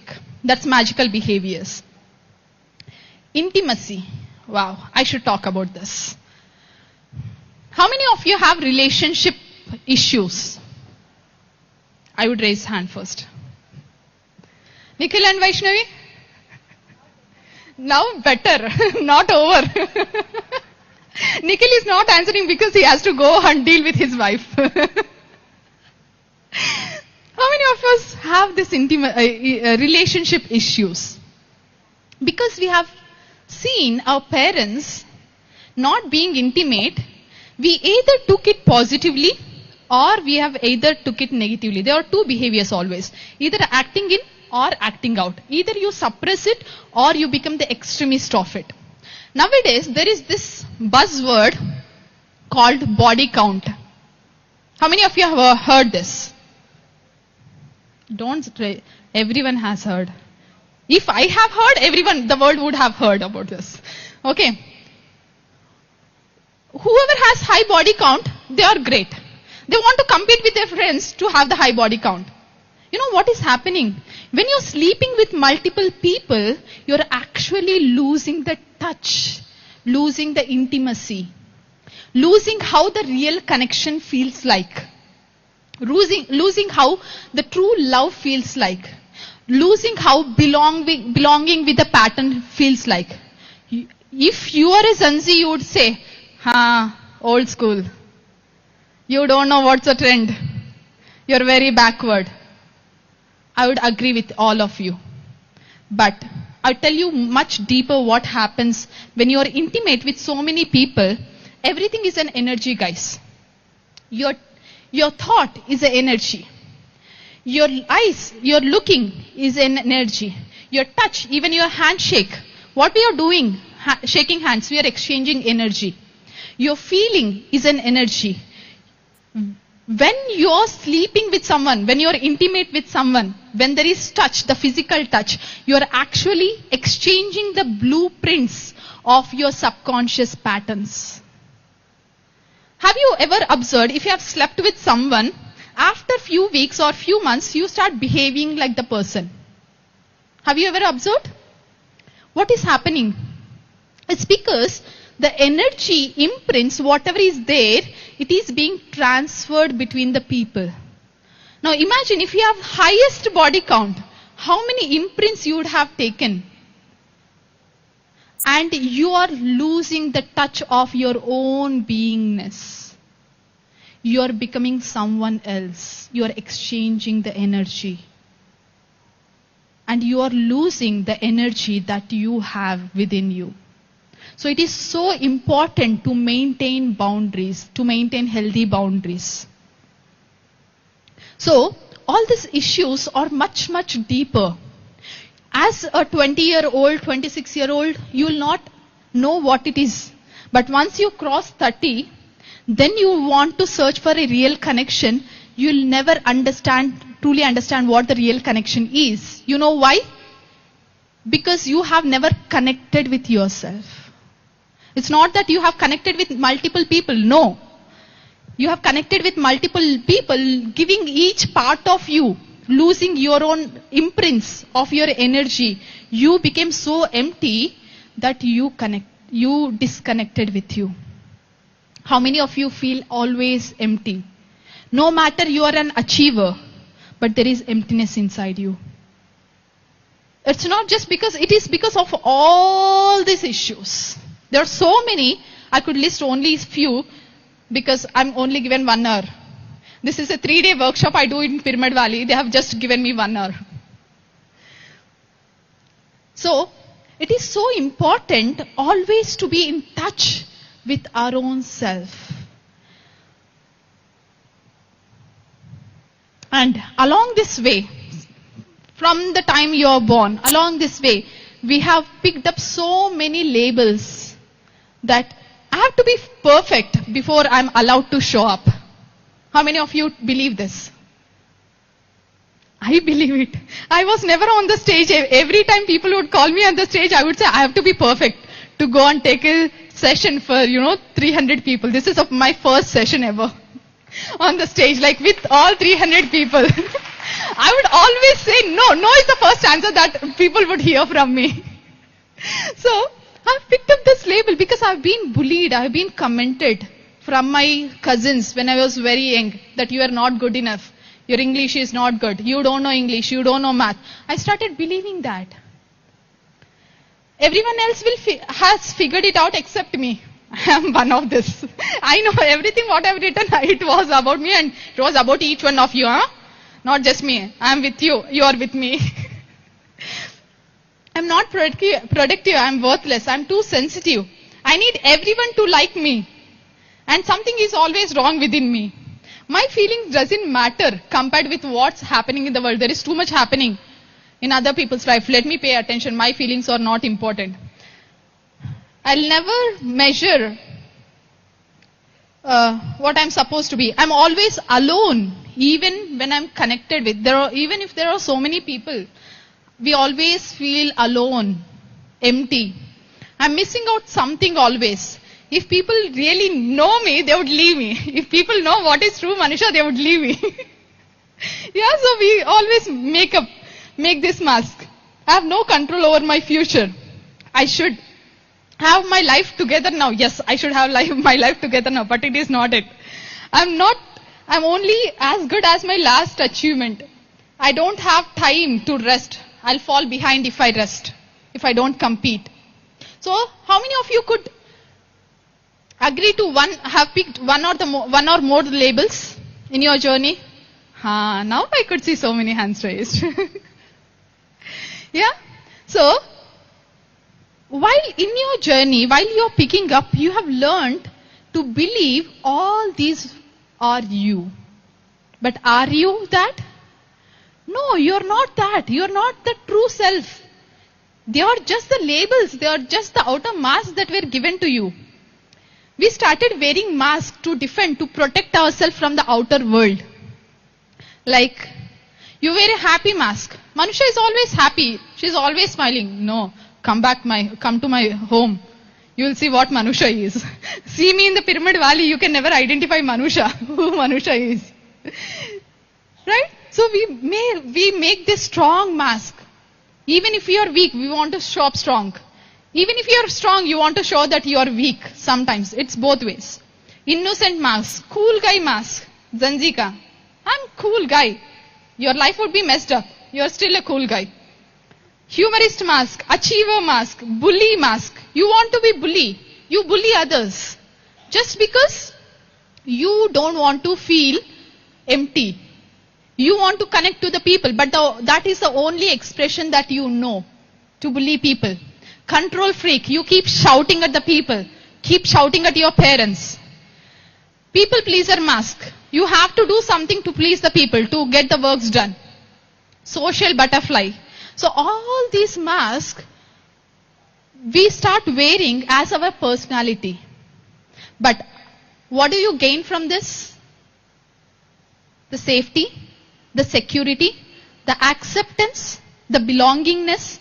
Because if you don't wear it, if I'm not happy, would the people take me into the group? If I'm always sad, crying, would the people will love me, come to me, say we'll be friends? Do they say that? No, they won't say. I have to be happy girl, so that I have to be the enthusiastic girl to belong to a group. So, by wearing, there are so many other masks, guys. I've deleted so many because my slide couldn't fit. There are so many other masks. We feel this safety and security and belongingness. But what are we losing? What are we losing? Ourself, the authentic self. Your own authenticity. Your own true self. What you truly are, you're not able to show that to the world. You have to be something. Always. It is good to be something always, but are you aware that you are something? Are you working towards, are you taking the steps towards authenticity? Are you there enough to walk the path, to become the authentic self and to show it to the world? It is so important. So the whole work, today I'm not going to give you any solutions because of the time constraint. Probably if time permits, I'll give 5 minutes of meditation. If not, you can attend this inner child healing. This entire work is called as inner child healing. You can attend it anywhere. But whatever these 3 days they have discussed in this 3-day, 4-day retreat, everything is a solution for you. Every solution is to make you move from voidness to the wholeness of your own self. So, you don't have to regret my life was like this, my parents would have been better. No. Whatever, we always and only have selected the best feeling experience that is available in our life's menu. We had no other choice. If you are given with idli and dosa, sir, what would you pick? At least now, what is your mood? Idli or... Okay, you want to stay. Idli. Yes, perfect. So he doesn't want to eat. That's the best option he chose. If we give your favorite ice cream, nothing. Okay, I asked the wrong person. Very honest person, huh? By the way. Okay, I would pick dosa. My menu. Would I go to the dosa? You Bangaloreans would hit me if I don't go to the dosa. I know that.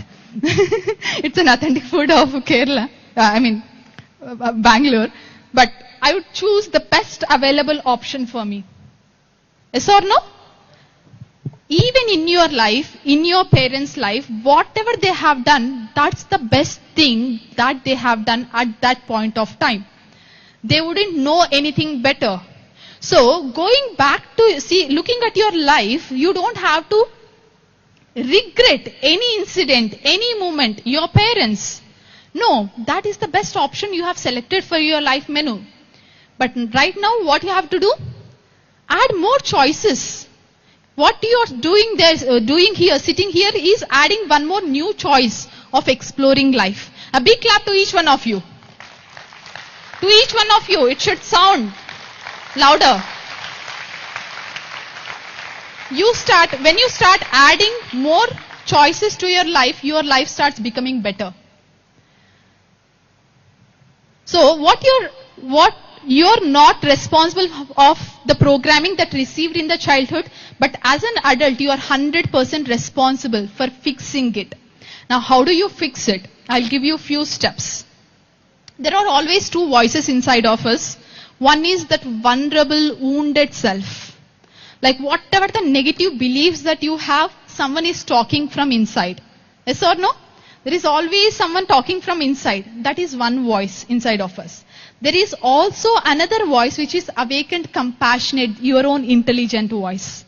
So that intelligent voice is always guiding you. It is always there, guys. It is always guiding you.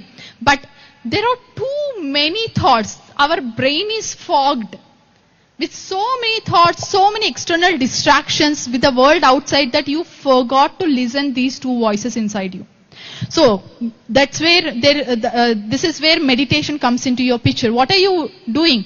You're sitting, meditating, closing your eyes, observing your breath, removing all the fog, all the thoughts. What is left? You'll be left with these two voices.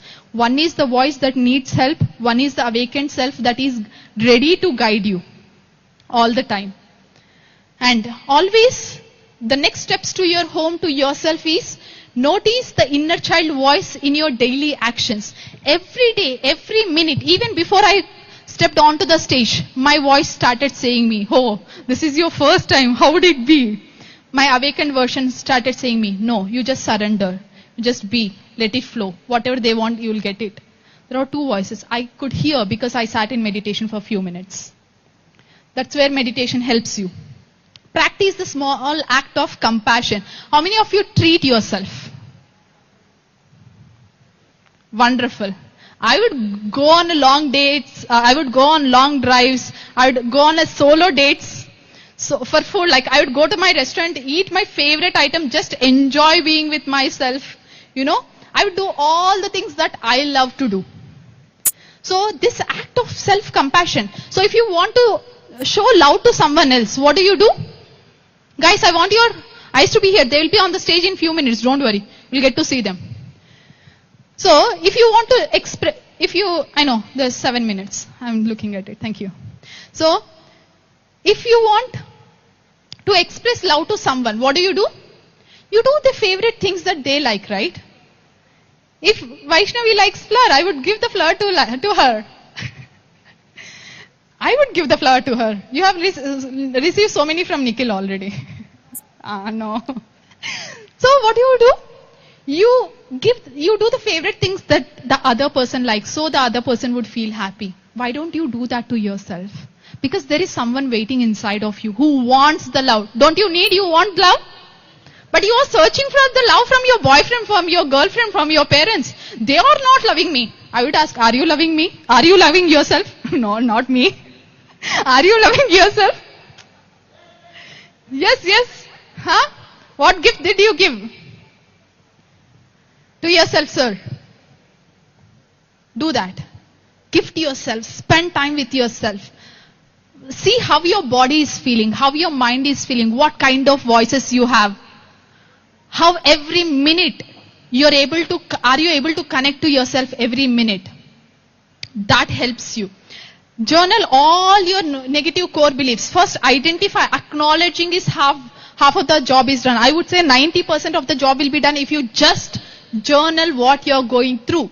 That's why journaling is so important, and there is a journaling session in this PMC sessions as well. Seek support. Yesterday Varshini was saying, seek support whenever you can't. Like I would go to the therapist just like that. Not therapist, my own guides. They would cry. They would have like exhausted by having me. I won't leave them. Because I want to be loved. Then later I realized, okay, their inner child also should be happy. Let me leave them for now. So I started dealing things with myself because I know this work. Okay? And thank yourself for showing up for yourself today. Everyone, one more big round of applause for yourself. And this is for me. So the time that you give is the love. The more time that you give for anyone is the love. To yourself is the love. The attention that you give for your feelings is the worth, is the self-worth. It doesn't come from anywhere, guys. You will be searching, you'll be running behind self-worth. It doesn't come. The attention you give, it is the self-worth. The affection is the approval. Your self-guidance is your competence. Your discipline is your character. And the shift that healing brings you is you will be enough. You will be abundant with happiness, with love. You don't need any other person. The other person will just add up to your life to make it more beautiful. And you will draw healthy boundaries. You will start making real friendships. You'll be always your true authentic self with everyone, and everyone will love you, guys. Trust me, if you really work on your authentic self, they will love you. Okay, so you don't have to wear mask, but only thing is you should work on yourself. You should become that completeness to be authentic. And you will be safe. You will have this healthy relationships. And you will have this time to breathe, to reflect on yourself. And you will have the clear path, clear direction. That's the thing that we are all here, that the youngsters are here for, right? So you will get that clear direction. And you don't have to be perfect to be amazing. You're already amazing as you are. So thank you. This entire journey is not from becoming a ugly duckling to a beautiful swan. This entire journey is realizing that you are already beautiful swan inside you. You just have to look deep within. Take a pause, look deep within. Okay? Thank you so much for this wonderful session. And let's connect. If anyone wants to connect personally, I'll be here. Don't worry, I'm not gonna go anywhere. I'll be here. You can connect to me personally. And you also please go and search for inner child healing sessions. They are very, very useful because it takes you to the root cause of the problem. We are searching for all the problems at the surface level only, how to deal with anxiety. But when you know how anxiety is, from where the anxiety has come, the solution becomes much simpler. Yes, sir, you have a question. I'll take one question. I have 2 minutes. Only 2 minutes. Yes.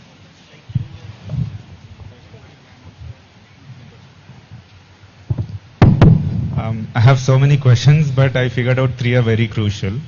Like you said, most of the voice I felt seemed that the job of parenting is only a mother's, whereas it's an equal thing. So the men also have to be sensitized on it. Yes. Because these days, I also have a mental health startup. So second thing, this inner child and all stuff.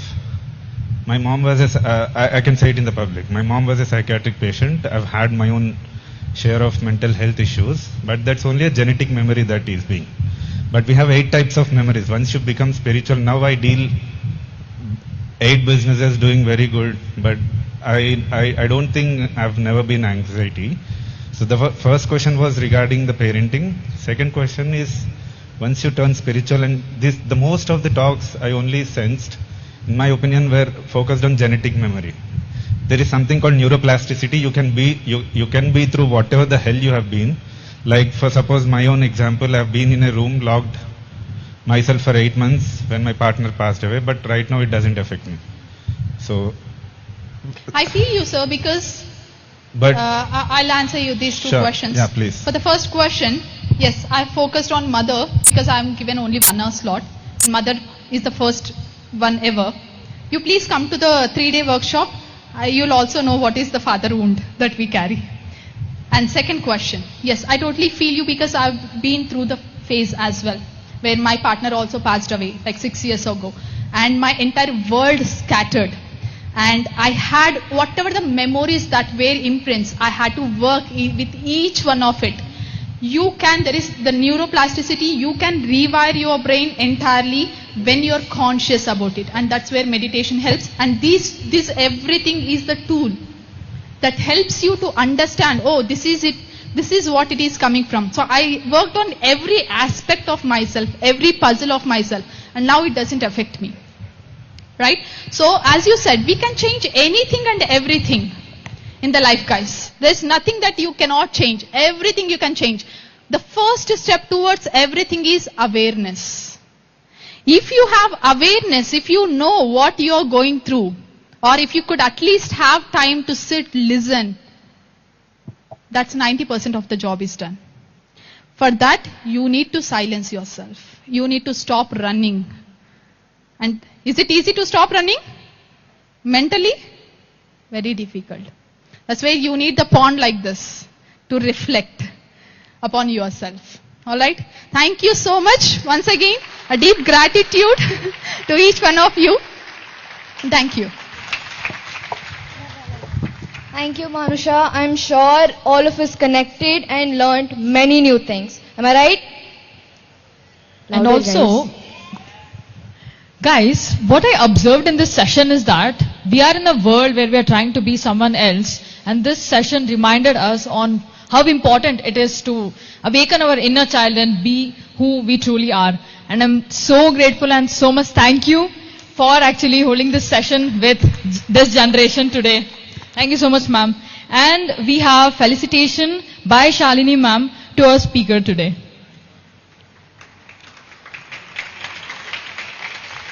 Music, please.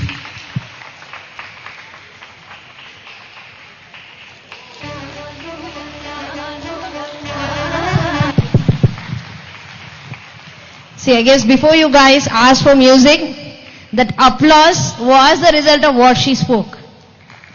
Thank you, Manusha.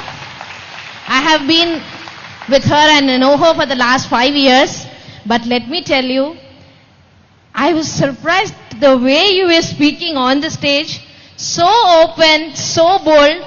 Probably this openness was required for everyone. And that happened through you today. So very, very thank you on behalf of everyone that today's session was an eye-opener to identify where we are. So first, diagnosis, half treatment. And with this session, I guess you will self-diagnose yourself. Thank you once again.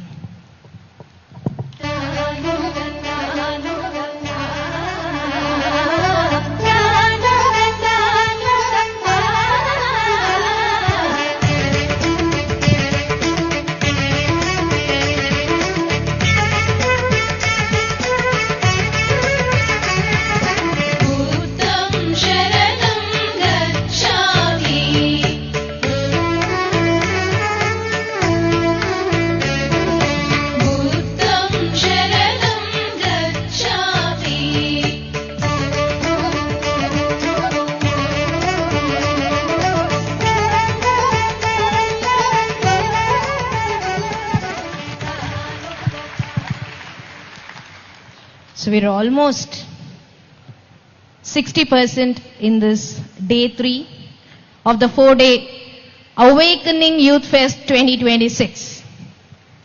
So I see most of the hosts keep asking you, how is the energy? How is the vibe? But there's no answer as usual. After listening to so much session also no energy.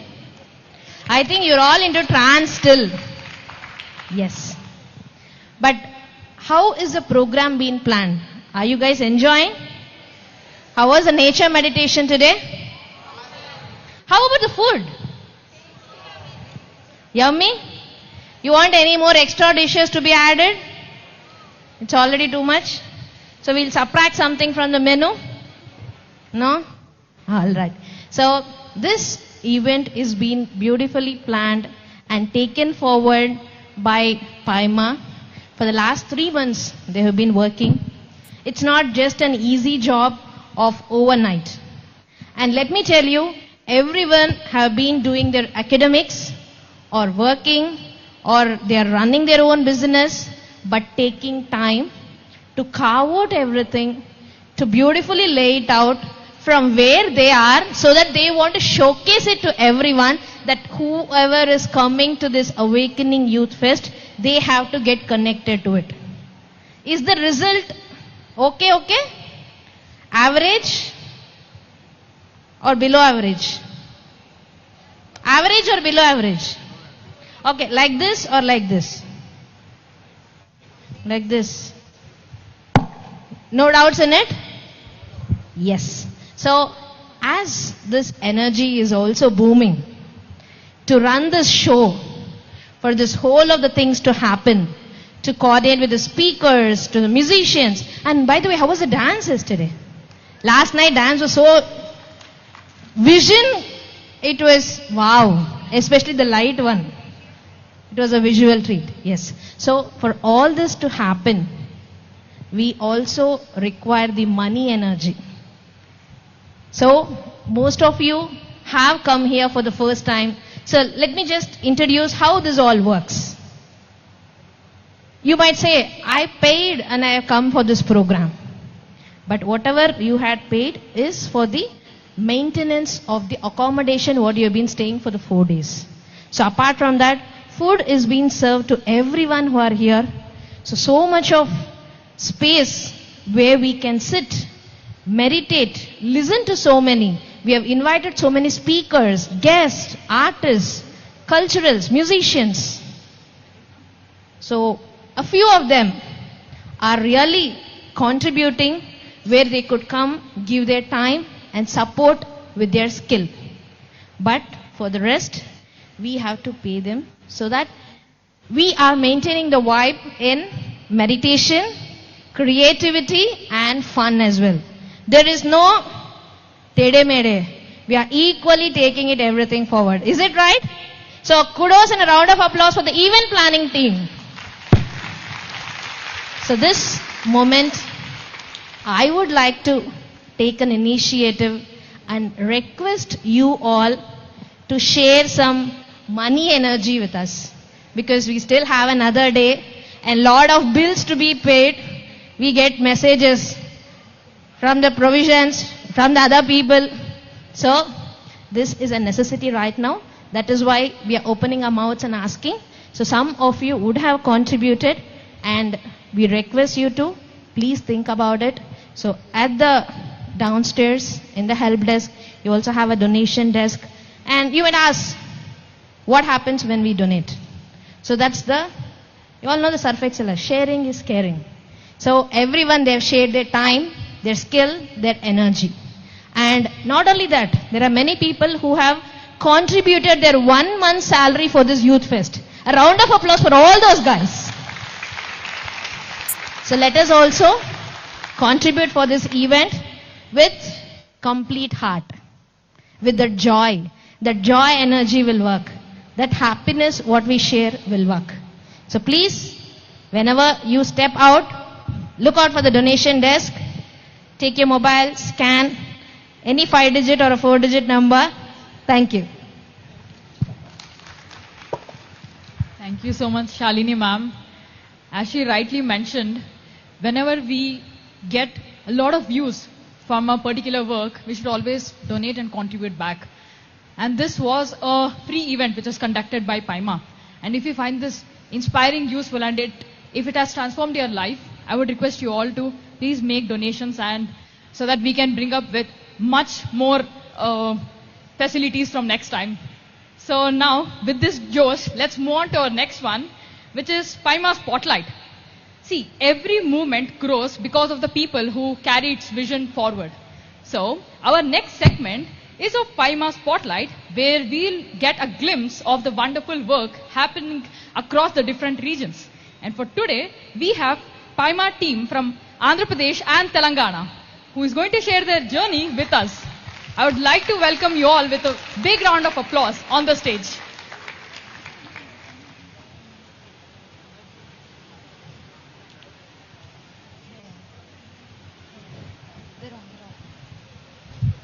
Hi again. Hope you have met me on first day and second day as well. Myself, Yamini. And how are you all doing? Probably every speaker is asking you the same question, if I'm not wrong. Yeah. So I invite the entire team of AP, Telangana, Maharashtra, and Uttarakhand, and an international team as well, UK. So a huge round of applause, please. So we all have gathered here, curated this entire event because we have experienced something in our life and we all wanted to give you the same experience. Because we are humans, right? And we crave for a social connection. It's all about friendship, connection, and service. Right? Yes or no? Yeah. So why are we doing all these keeping you hooked to the stage from morning to evening with meditation, from wisdom sessions. We are trying to put a lot of, everything under these 3 days so that you can experience something out of all these 3 things, all these 3 days, and it will create some level of awakening within you. Some speaker, some word might trigger something within you, and you will start your practice. It is all about that. And to create that freedom, and the freedom that we all crave for is not something that is external. Something that creates internal freedom will only reflect in the external world, right? So, I am talking on behalf of PMC Telangana. So, there is a team. I would like to call Vinay to come forward, and there is Bharadwaj. Yeah. And as you can see, there is Trishala and Ashvik. Can you please turn your heads backside, please? Please stand up, Trishala, Ashvik. They are the PMC Hyderabad Telangana team. They are constantly sitting there working on the digitals and all the creative thing that they are doing. They are the ones who are handling the creative department for the entire event, and also during the events that happen in Hyderabad and Telangana, they do that. And coming to logistics and operations and volunteer management, we have Vinay and Bharadwaj. So throughout the first 6 months of 2026, we have done multiple events together, all these teams.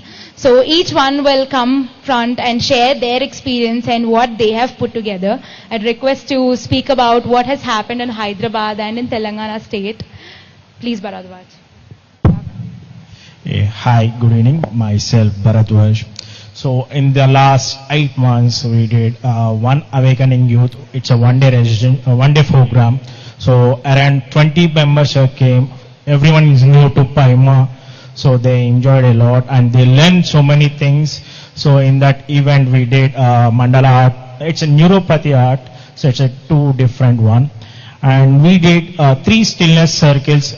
So around 20 plus members in each section they participated. And in stillness circle we did journaling and book reading and meditation sessions. So everyone is interested for new sessions they are asking every time, so when you are going to start new stillness circles. And now the last one is Ahimsa Rally. Around 150 members participated in the last month, August. So around 150 members participated in this event. So everyone is enjoyed. So we have upcoming events like one-day programs and stillness circles. So who are interested, please go and check in our PMC Telangana Insta page. You can register yourself. Thank you. Thank you, Bharat. That was nice. So, Stillness Circle is all about meeting, gathering, sitting with ourselves, because every day we hustle a lot. But one Sunday of every month, there is Stillness Circle where you all can come, whoever is in Hyderabad, you all can come and you can meet us. We gather, we have conscious conversations about books, and there's journaling, and then there is meditation. And apart from that, we have AP team here already on stage. I would like to ask Gokul to speak about the activities that they have conducted. A very good evening to everyone. And my name is Gokul. I'm talking on behalf of PMC AP, and we have a team here.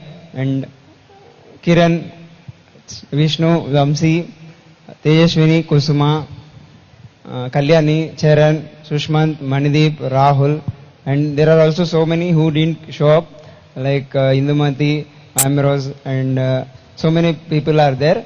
And from past 1 year, after Awakening Youth Fest 2025, we have been consistently maintaining, doing any online and offline events. In that, major event is Awakening Youth.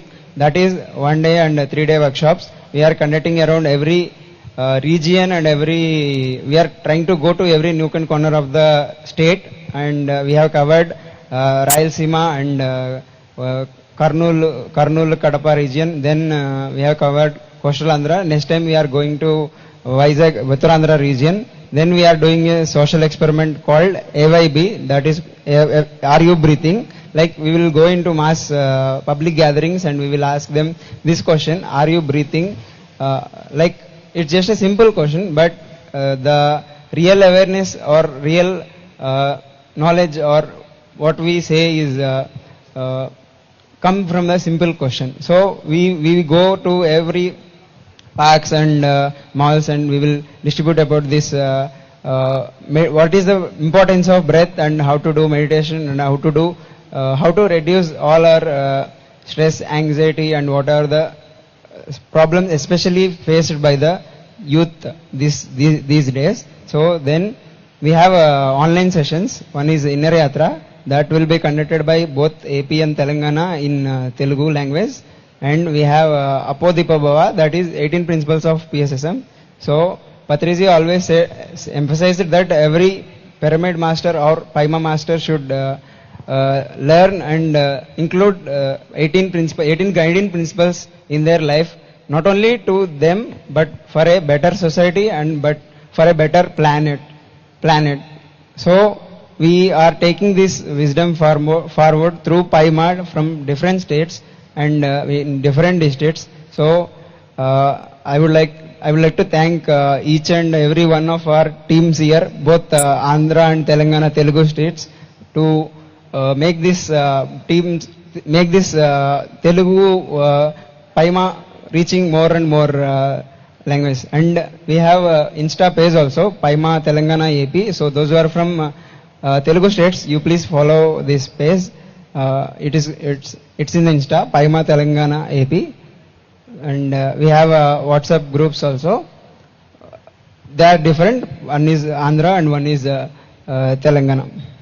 Left side is Andhra, right side is Telangana. So you please join these WhatsApp groups and let us know your feedback so that we can improve more and we can reach more cities and more places so that more youth will learn about this meditation and get into and make this as a habit. And Paima can be capable, like we have to show that Paima is capable of taking forward the PSSM to the next generations. Thank you so much.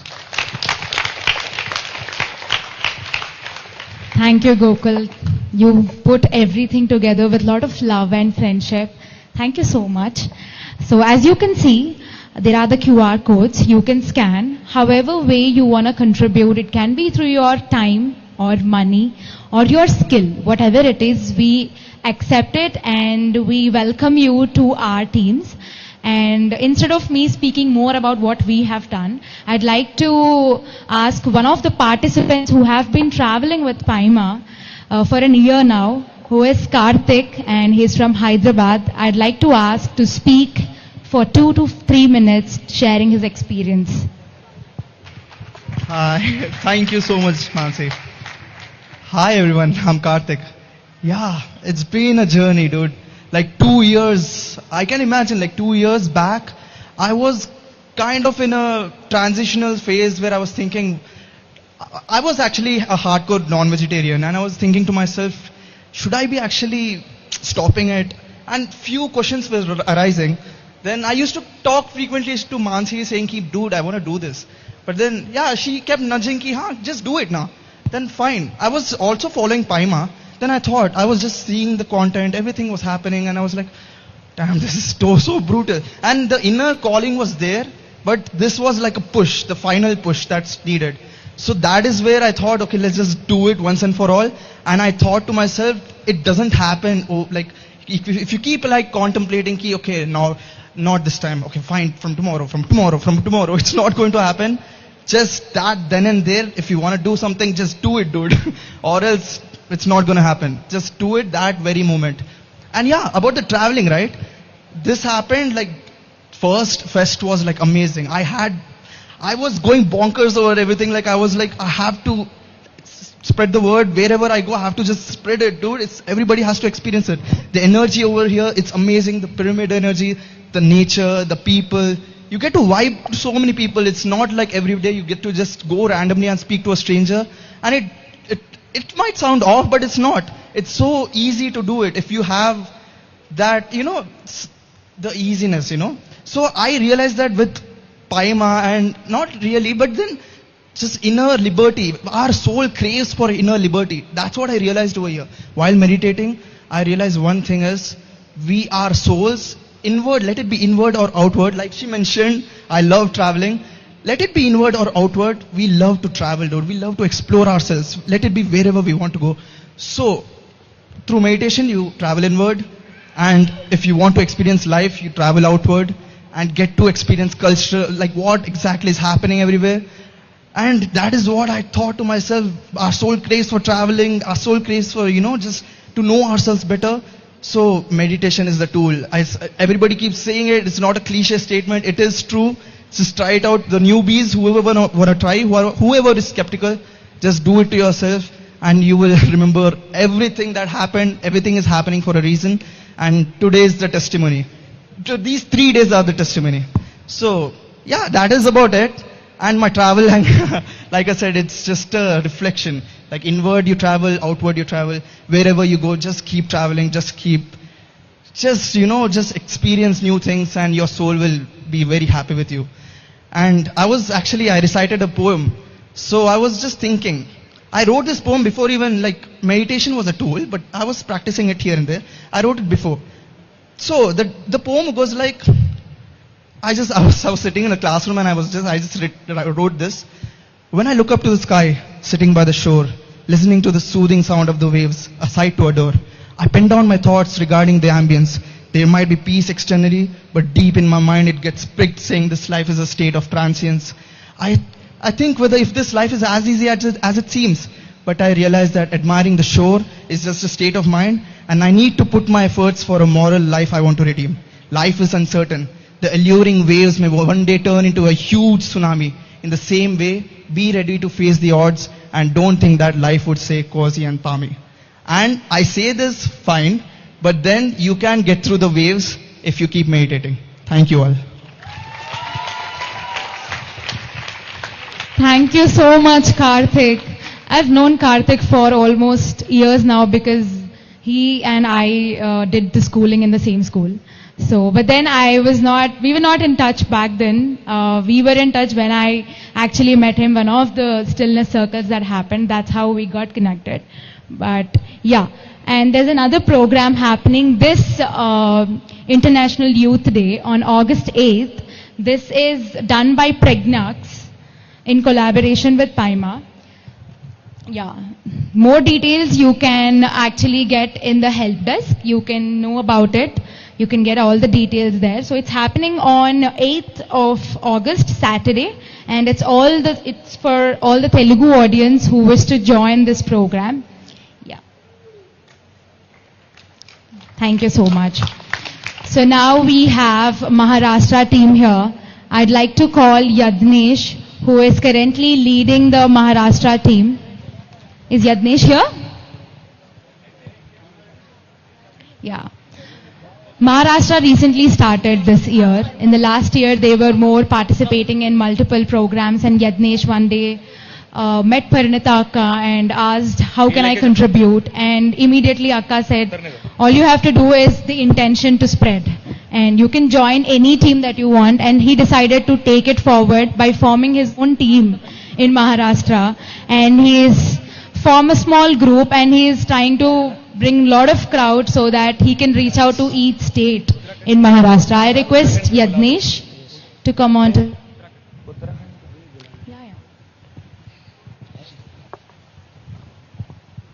That's Yadnesh, by the way. That's Yadnesh, by the way. Hello everyone. So मैं यज्ञेश हूँ महाराष्ट्र से. Last time जब awakening youth हुआ था तो मैं महाराष्ट्र से अकेला था, कोई टीम नहीं थी. बट फिर भी हमने इधर से जाने के बाद मैंने, महेश भैया ने और सुरभि मैम ने महाराष्ट्र में बहुत कुछ ट्राई किया. अवेकनिंग यूथ इन मुंबई और पुणे, फिर उसके बाद मैंने मेरी सिटी में अमरावती में भी नेचर रिट्रीट किया है. और उसके बाद अभी हम यहाँ से जाने के बाद ये टीम मिला है मुझे, जो कि सब फर्स्ट टाइम मेडिटेटर्स है. इनको मेडिटेशन के बारे में कुछ भी नहीं पता है. सो अभी हम यहाँ से जाने के बाद भी प्लान कर रहे हैं कि आर यू ब्रीदिंग जैसे गार्डन्स में और पब्लिक प्लेस में करना है. सो मैं चाहता हूँ कि जैसे हर इंसान आता है, यंगस्टर्स जो भी है, उसको मेडिटेशन के बारे में जैसे सीखना है और हमको भी सीखना है जितना हमें आता है.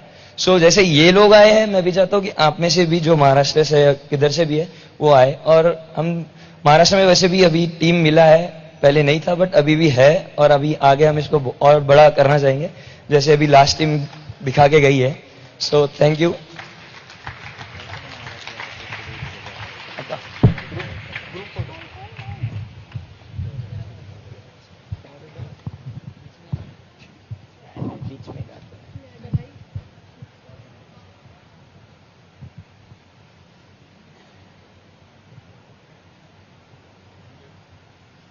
सॉरी फॉर छोटा सा एक्सपीरियंस था बट ठीक है. अभी नेक्स्ट टाइम हम बहुत बड़ा इवेंट लेके आएंगे, फिर बताएंगे. Thank you, Yadnesh. That's fine. Whoever wants to connect with the Maharashtra team, you can directly contact Yadnesh. He's here. And now we have team from Uttarakhand. I'd like to call Kiran and his team. Kiran is part of almost all the events. He carries himself so much. He inspires a lot of youngsters wherever he goes. So I request Kiran to take it forward from here.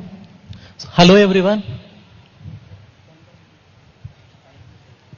So my name is Kiran. I'm preparing for UPSC examinations. Currently I'm staying in Delhi.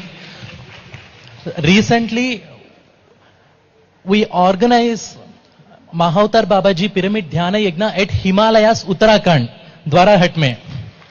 So, these students, we selected auditorium at their Bipin Tripathi Institute of Technology Engineering College. So, in the main program, we extended the time for the students. We conduct student and meditation program at there. So, these people are come to enjoy our PSSM food. Then I collect those contacts and make one group, nearly 150 plus people in that group. So that is students and meditation group. From that group, 10 students are here on the stage right now. So please listen their experience on their own words. Chitransh, come.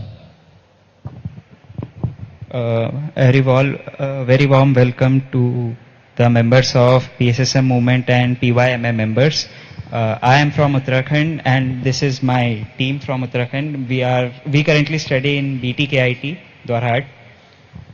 I would like to introduce you to my other team member. A very warm welcome to everyone present here. Namaste. My name is Tina Karanga. I am from Uttarakhand, Nainital, and they are my friends. He's Adarsh, Bobby, Abhay, Ansh, Bhavna Pipalia, Vaidahi, Kanak, and Bhavna Mehra. Okay, actually this is my first time visiting South India and I don't know what to tell, but one thing I need to tell that you people are the greatest. You know, your warmth, your kindness and the hospitality you provide us. I don't have words. I'm just amazed. You know, before coming here, I was thinking what would be the experience here.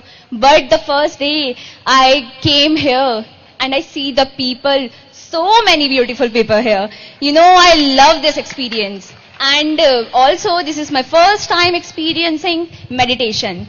Actually, here the PSSM Bangalore, this place is the first place I have meditated. And you know, I feel so peaceful and very calm. And you know, I don't have words. So let me hand over this mic to my friend Chitransh and he will tell you his experience. So beginning from the start, how I met PSSM movement, how it came to Uttarakhand, I would first of all take my special thanks to Krishna Bauma sir from Delhi. He organized event at a college auditorium held by the PSSM movement, special coordinators Kiran. That movement actually we were first in the meditation, but the PSSM movement helped us to carve a narrow straight road towards the stages of meditation, towards good well-being, towards mindfulness, togetherness, and etc. And guys, there is one more thing. Actually, I want to say sorry from my side and from my friend's side if we are so loud. Actually, we North Indian people are very energetic one. It's in our culture to show our energy and everything. So sorry if we have disturbed you. And at last, I just want to present one small Hindi quote about the people of Uttarakhand, also known as Pahadi. हम जहाँ के रहने वाले हैं, वहाँ मौसम रंग बदलते हैं, लोग नहीं. Let me explain you this quote. Actually, we are from the place where the weather changes its color, not the people. So I highly recommend you, please guys, visit Uttarakhand. I know you will love it. Thank you so much guys. And also I want to thank Patri ji sir, Parinita ma'am and Pari ma'am, and also Swarna Vada ma'am, and also Kiran sir and Rosa ma'am to guiding us here. It's a very wonderful experience here.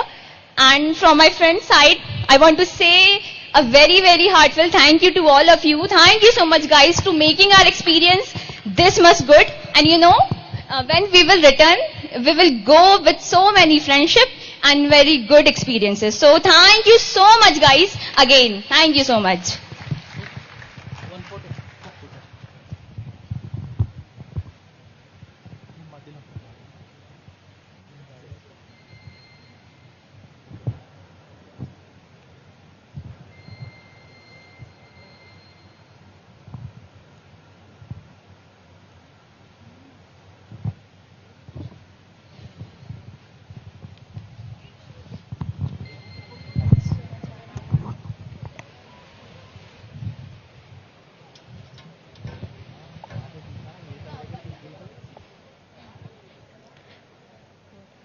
Thank you so much, Kiran. Thank you so much for coordinating and bringing the entire Dwarahat team and giving their energy to this Awakening Youth Fest. So those are the state chapters, which is Telangana, Andhra, Maharashtra, Uttarakhand, and also UK. We played a AV yesterday from one of the UK representatives. It's already done. But to give a brief, there is already a lot of activity happening in UK, and there's a small team who also are conducting stillness circles and Are You Breathing initiatives. So whoever is interested in participating and giving your time and energy and skill, please do reach out to us. Thank you so much, and I'd like to give it to Varshita from here. Thank you so much to all our PIMA teams. Today there were a lot of states where they told about their vision and the works which they have done in the past. And it's so inspiring to see a lot of works happening in different parts of India and also global. And now after listening, learning and also connecting throughout the day, it's time to simply experience. So now let's settle into a space of stillness as we move into our meditation session. Well, before we move on, Sanjana, do you know what's a hand pan? I know a hand fan, but what's that? Do you guys know what's a hand pan? You do? Well, for the ones who don't, a hand pan is a Swiss-made instrument made of steel, which is mainly used for healing. Now, to guide us through this immersive experience, we have Priyanka ma'am. She will be leading us through a hand pan meditation, a beautiful blend of meditation and soothing hand pan music. Can we please all join our hands to invite Priyanka ma'am onto the stage?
As we get into the meditative state, I request all of you to put your phones down and come into a relaxed and comfortable position.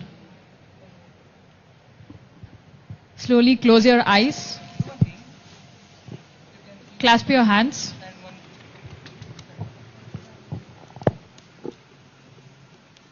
And make sure to observe your breath.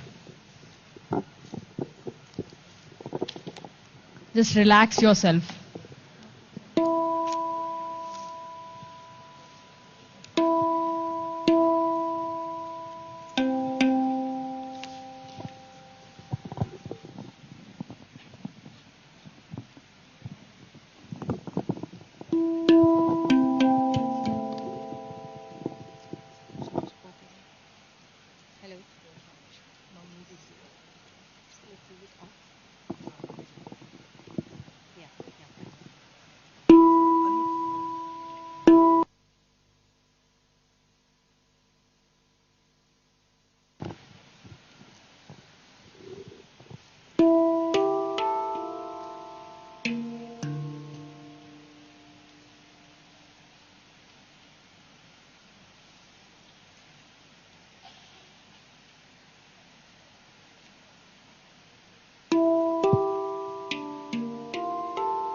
Close your eyes, lock your hands,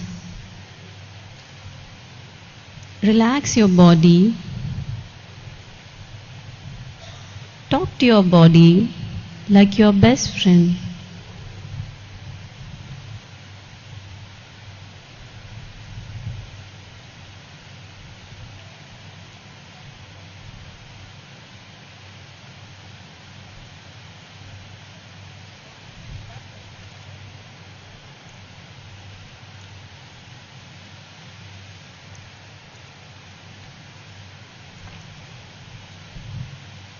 Don't open your eyes. Allow yourself to relax completely. Talk to your body. Say it with love. My dear body, please relax.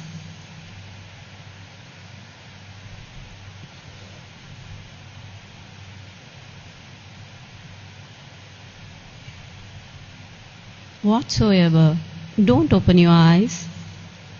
Be one with your breath.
Let's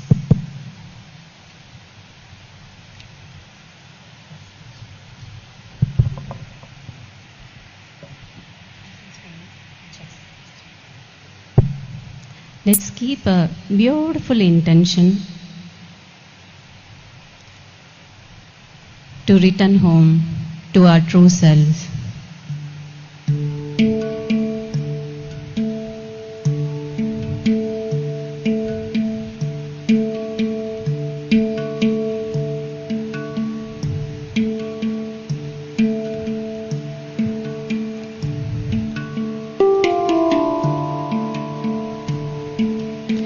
Asato ma Satgamaya.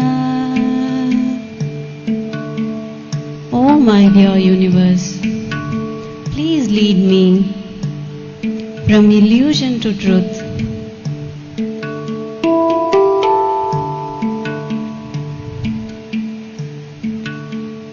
Tamaso ma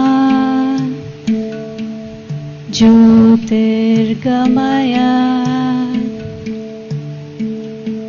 Patriji, please lead me from darkness to light. Mrityorma Amrutangamaya.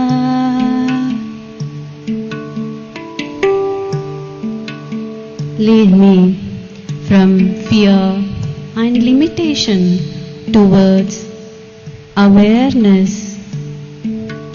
Om Shanti Shanti Shanti.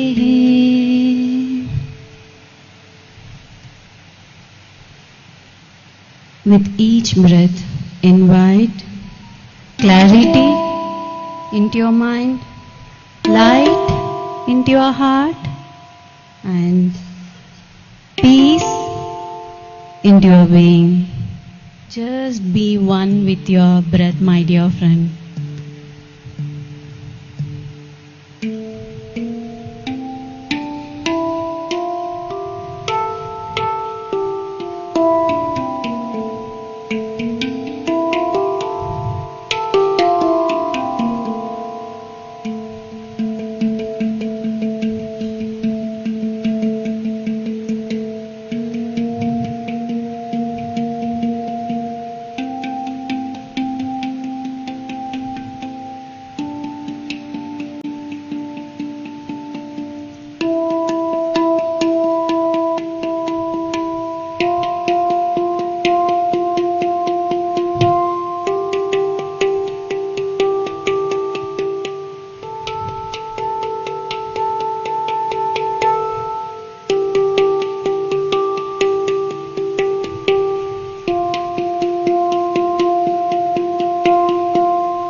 तत्सवितुर्वरेण्यं भर्गो देवस्य धीमहि धियो यो न प्रचोदयात्.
Last 10 seconds.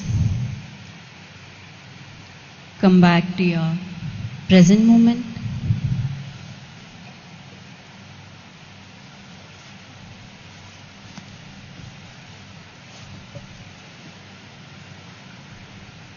Convey your gratitude to your father and mother.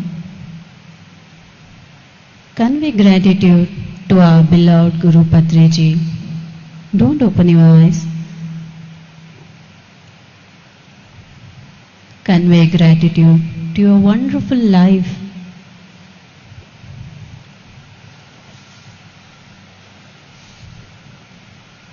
And say thank you to your body. It's been supporting you for 24/7. Say it with love. My dear body, thank you so much. I love you. By the count of 5, 4, 3, 2, 1, gently place both your hands on your eyes. With a beautiful smile, open your eyes.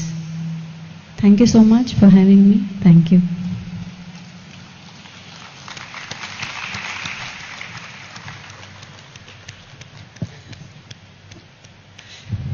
Thank you, Priyanka ma'am. So how are we feeling right now? You guys can answer. Okay. So you guys can indicate from there. How was it? Wonderful. Thank you so much, Priyanka ma'am, for such a profound meditation. And as we open our eyes and return to the space, I hope each one of us carry forward a sense of stillness and clarity we have just experienced. So let's take a moment to express our heartfelt gratitude to Priyanka ma'am with a warm round of applause. And I would like to invite Akshaya for felicitating ma'am. Music, please.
Okay guys, this is a very interesting segment of the day.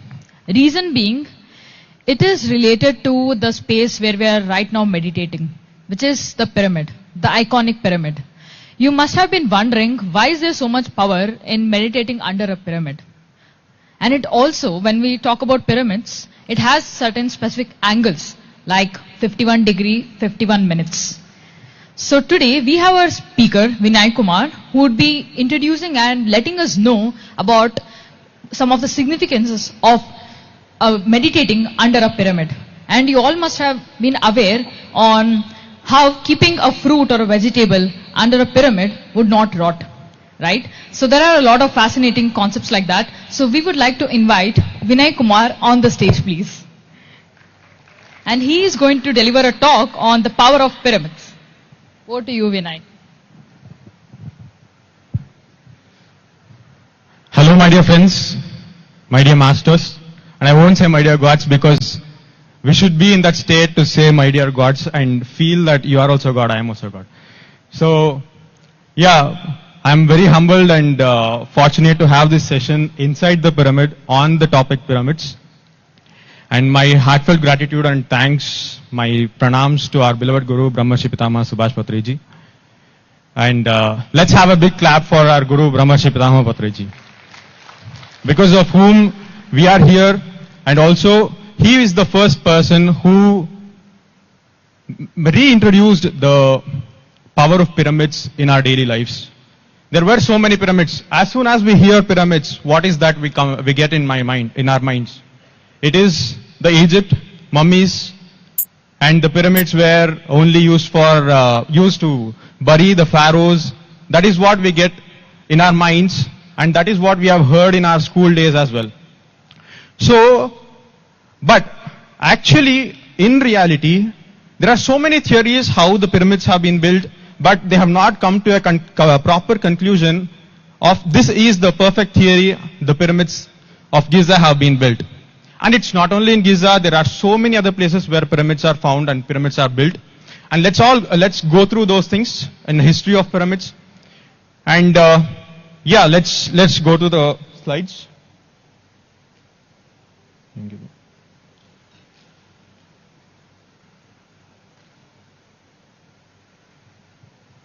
Yeah. So, as discussed, pyramids have been there in Egypt, Sudan, Mexico, and recently there was a recent discovery when there was a tunnel built in Mexico from one place to, from one of the corner of the Mexico to other corner. There they have found around 1,000 pyramids. Just imagine 1,000 pyramids on the way. And it went through the forest. All of the forest had pyramids that they noticed. In the similar way, there are pyramids in Mexico, Peru, and everywhere. The pyramid structure has been different. But why we choose to have this 51 degree, 51 minutes, and 51 seconds as Egyptian pyramids? Why should we resemble to Egyptian pyramids? And also, we have we had 7 wonders of the world previously. We have modern 7 wonders of the world. The ancient 7 wonders of the world, in all of the 7, only one is standing still, that is the Giza pyramid. All the other 6 have been destroyed because of some natural calamities or any other things. Normally due to natural calamities. Only the pyramids are standing still because of the structure. Pyramid structure itself is a stability. And those are the cosmic antennas which connect us through to the other parts of the world as well. That is how the pyramids were used in the Egyptian culture and civilizations. So, moving on to the next slide, why is this pyramid structure? So, pyramids and basically coming into the geometry. Here, what is a pyramid actually? Pyramid is something which has a base and all the sides come onto the in the plane comes to an apex. If it can be a triangular base or a circular or a square base, but when it has a square base, it has more stability. So when this pyramid, it has a square base, and the faces run from one edge to the top, that is the apex, that is the vertex. So this is the pyramid structure where each triangular sloping face is an isosceles triangle with two sloping sides being equal. And why is it 51 degree 51 minutes? So that is where comes the sacred geometry.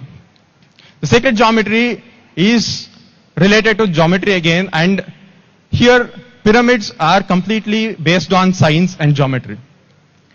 So we might have gone through in our mathematics about Fibonacci series. Do anyone of you remember what is Fibonacci series?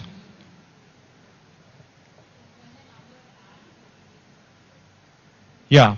So Fibonacci series is a series from which the golden ratio can be derived. So the Fibonacci series starts from 1. Sometimes it starts from 0 also. That there is two things. It starts from 0 or 1. Then it goes on with a series by adding the previous two numbers. 0 plus 1 is 1. Then again 1 plus 1 is 2. 2 plus 1 is 3. 3 plus 2 is 5. In this way the series goes on from 1, 1, 2, 3, 5, 8, 13, 21. The series goes on. The beauty of this series is, when you divide the particular number from the previous number, it gives a particular ratio. That is always 1.618. After the series is And this series is infinite. It goes on, starting from 0, it goes on infinite. And whenever we take any number and divide it with the previous number, we get this ratio of 1.618. And that is the golden ratio. This golden ratio can be found everywhere in our daily lives, even in nature. And why is that symmetry when we have anything, when you look at something and feel it beautiful? That is because of our subconscious mind finds more beauty when there is symmetry. Subconsciously we have been fed that symmetry gives beauty. So in the same way, that symmetry is found when there is golden ratio in that structure or the geometry or anything. So even from the the galaxies to our DNAs, everywhere we have this phi. That is the golden ratio. So this golden ratio, the golden ratio comes in the form of this spiral structure. Here you can see it. The spiral structure, when you take the Mona Lisa, why it looks so beautiful is because it has this particular ratio of golden ratio. Whenever there is golden ratio, there is beauty. You can see it in sunflower seeds as well. Even in DNA, the strands come spiral because of this golden ratio. And this golden ratio can be seen in pyramids when we have this angle of 51 degree, 51 minutes, 51 seconds. And how do we derive that? Let's go in this next slide.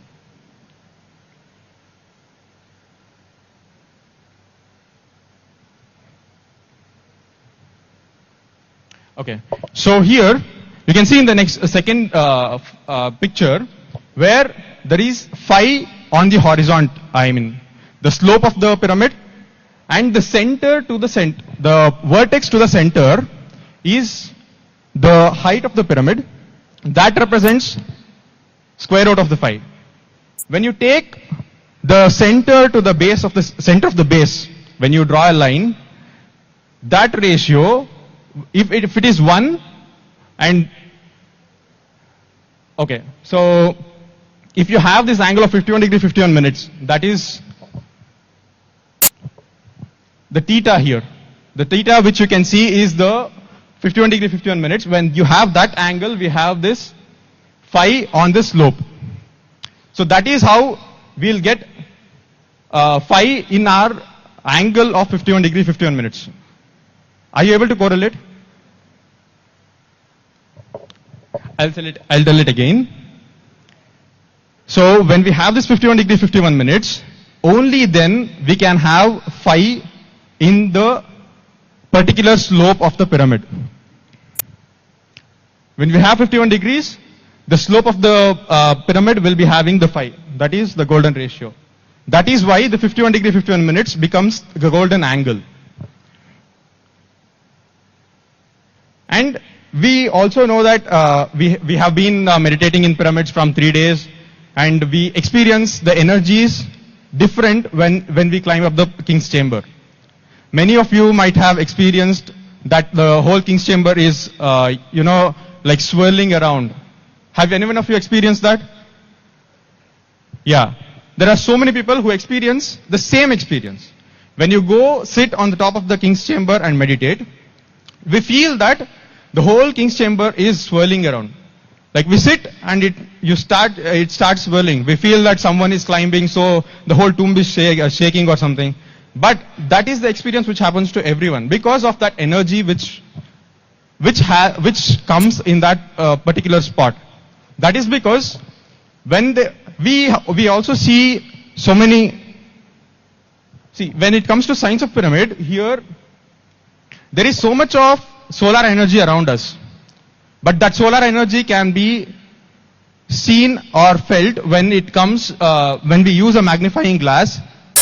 So the solar energy completely concentrates into one point and the paper gets burned. That is the experiment which we all did in our school days. We use a magnifying glass, and when a paper is in the solar light, it doesn't get burned. But when we use a magnifying glass on the same paper, whole of the solar energy gets concentrated into one point, and there the paper gets burnt. In similar fashion, there is so much of cosmic energy around us. That cosmic energy comes, and a pyramid works in such a way that pyramids always receive energy, store the energy, and reflect the energies. So the receive, store and reflect happens because of the sacred structure. And when you go to the previous slide, here you can see that point where is the 1/1/3 ratio of the height of the pyramid.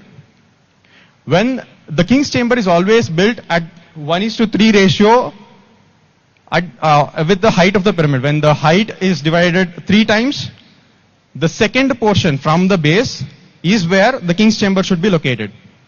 So at that point, whole of the energy, like I said, when it receives the energy throughout, which is surrounding, the energy gets concentrated into one point, that is the point of king's chamber. That is what this picture represents as the most energetic point inside the pyramid. Already pyramids are the cosmic antennas which can be used for our meditation purposes to amplify our energies.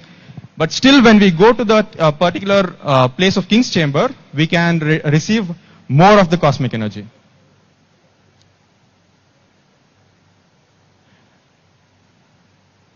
And we always see, so pyramid is everywhere. Like before also, even in Paima, it stands for Pyramid Youth for Meditation and Ahimsa. We have been having so many meditations, and yesterday we had an Ahimsa session as well. And the third main important pillar is the pyramid. And so that is the reason pyramids is included in everything, whether it is PSSM or Paima or PMMA or even in, to say it as pyramid masters, everywhere pyramid comes in because of that particular energy and the science behind it. And Pati sir always said, we have to be spiritual scientists. We have to experiment on what is told to us and only then believe.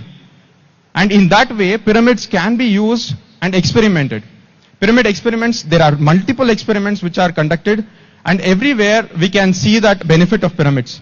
And we'll explore that how we can use those pyramids in our daily lives as well, and how we can implement the energy of pyramid in our daily lives. And even Osho says about pyramids, the shape of pyramid itself will give you a divine feeling. One can experience new thoughts which may not be possible outside. The truth is that pyramids were especially constructed for spiritual purposes. We can hear that so many people say pyramids were used for mummification and everything, but Osho also said pyramids were mainly built for spiritual purposes. So in that way, when Patri sir started, how did this pyramid come into Patri sir's life was, when he was going through so many books, he always says he has read so many books and nearly 1 lakh books. While reading one of the book, The Secret Power of Pyramids, which is written by Bill Schull and Ed Pettit. So when he was reading that book, he understood the power of pyramids. He experimented that pyramid. Using that pyramid, what can be done? And then he found that different energy which can be used in our meditation sadhanas. So that is why he implemented pyramid. So the experiment what he did was, he first went through the book, what should be the ratio and how the pyramid has to be constructed, everything he went through it, and he went to his own carpenter and got the pyramid built, small paper pyramid. So the cardboard pyramid, he always used to shave using his razor. When the blade is kept under a pyramid, the blade which used to give only 2 to 3 shaves started giving 30 to 40 shaves by keeping that blade inside the pyramid. So that is how pyramids can be used in amplification or maintaining that structure of the molecular structure of the thing. So mainly pyramids can be used in 3 basic purposes. One is healing, one is preservation, and the other thing is for our spiritual growth and the sacred energies. So the healing and preservation, how does this work? Whenever we sit inside a pyramid and meditate, and even this example of blade, that is again related to preservation. So when anything is kept inside a pyramid, it helps in restoring that complete molecular structure into its natural state. When anything, like if it is a tomato or any non-living thing, the blade is just a non-living thing that completely belongs to the mineral kingdom. From non-living thing, if a non-living thing can restore its molecular structure, when we being living beings use that energy, how beneficial can it be to us? So that is the reason pyramids were introduced in meditation. Pyramid is nothing but it just acts as a catalyst in our meditation. How when a chemical reaction has to happen, we use catalysts, right? So when catalyst is used, the reaction becomes more faster. It amplifies the reaction and it helps in making the reaction more faster and get the results more faster again. So in the same way, when pyramids are used for meditation, it is always said meditation done inside a pyramid is thrice more powerful.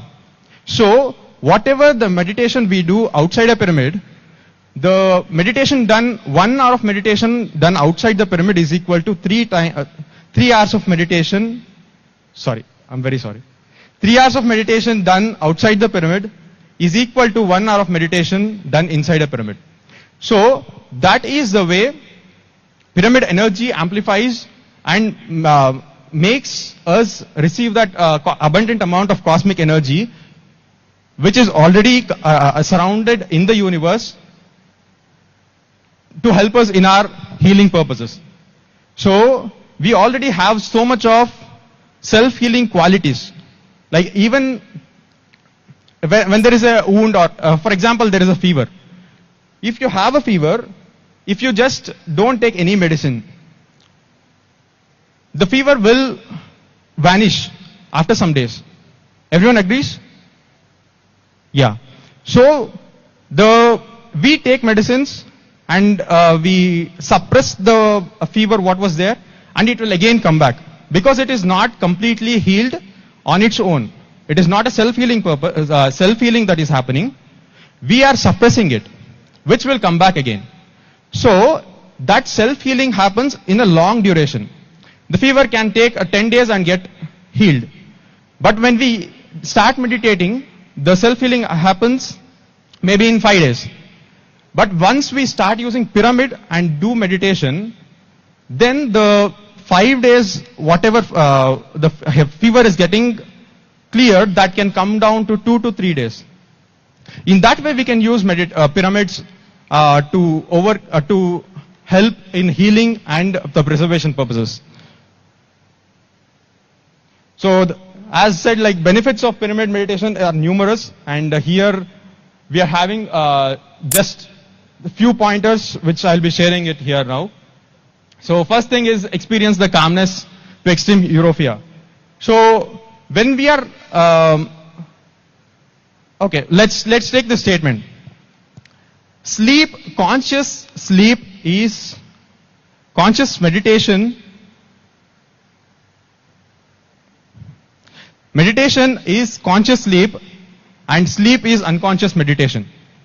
So we always, whatever food we eat, we are getting only some amount of energy, which even if we don't take any food, we can survive for 1 or 2 days at least.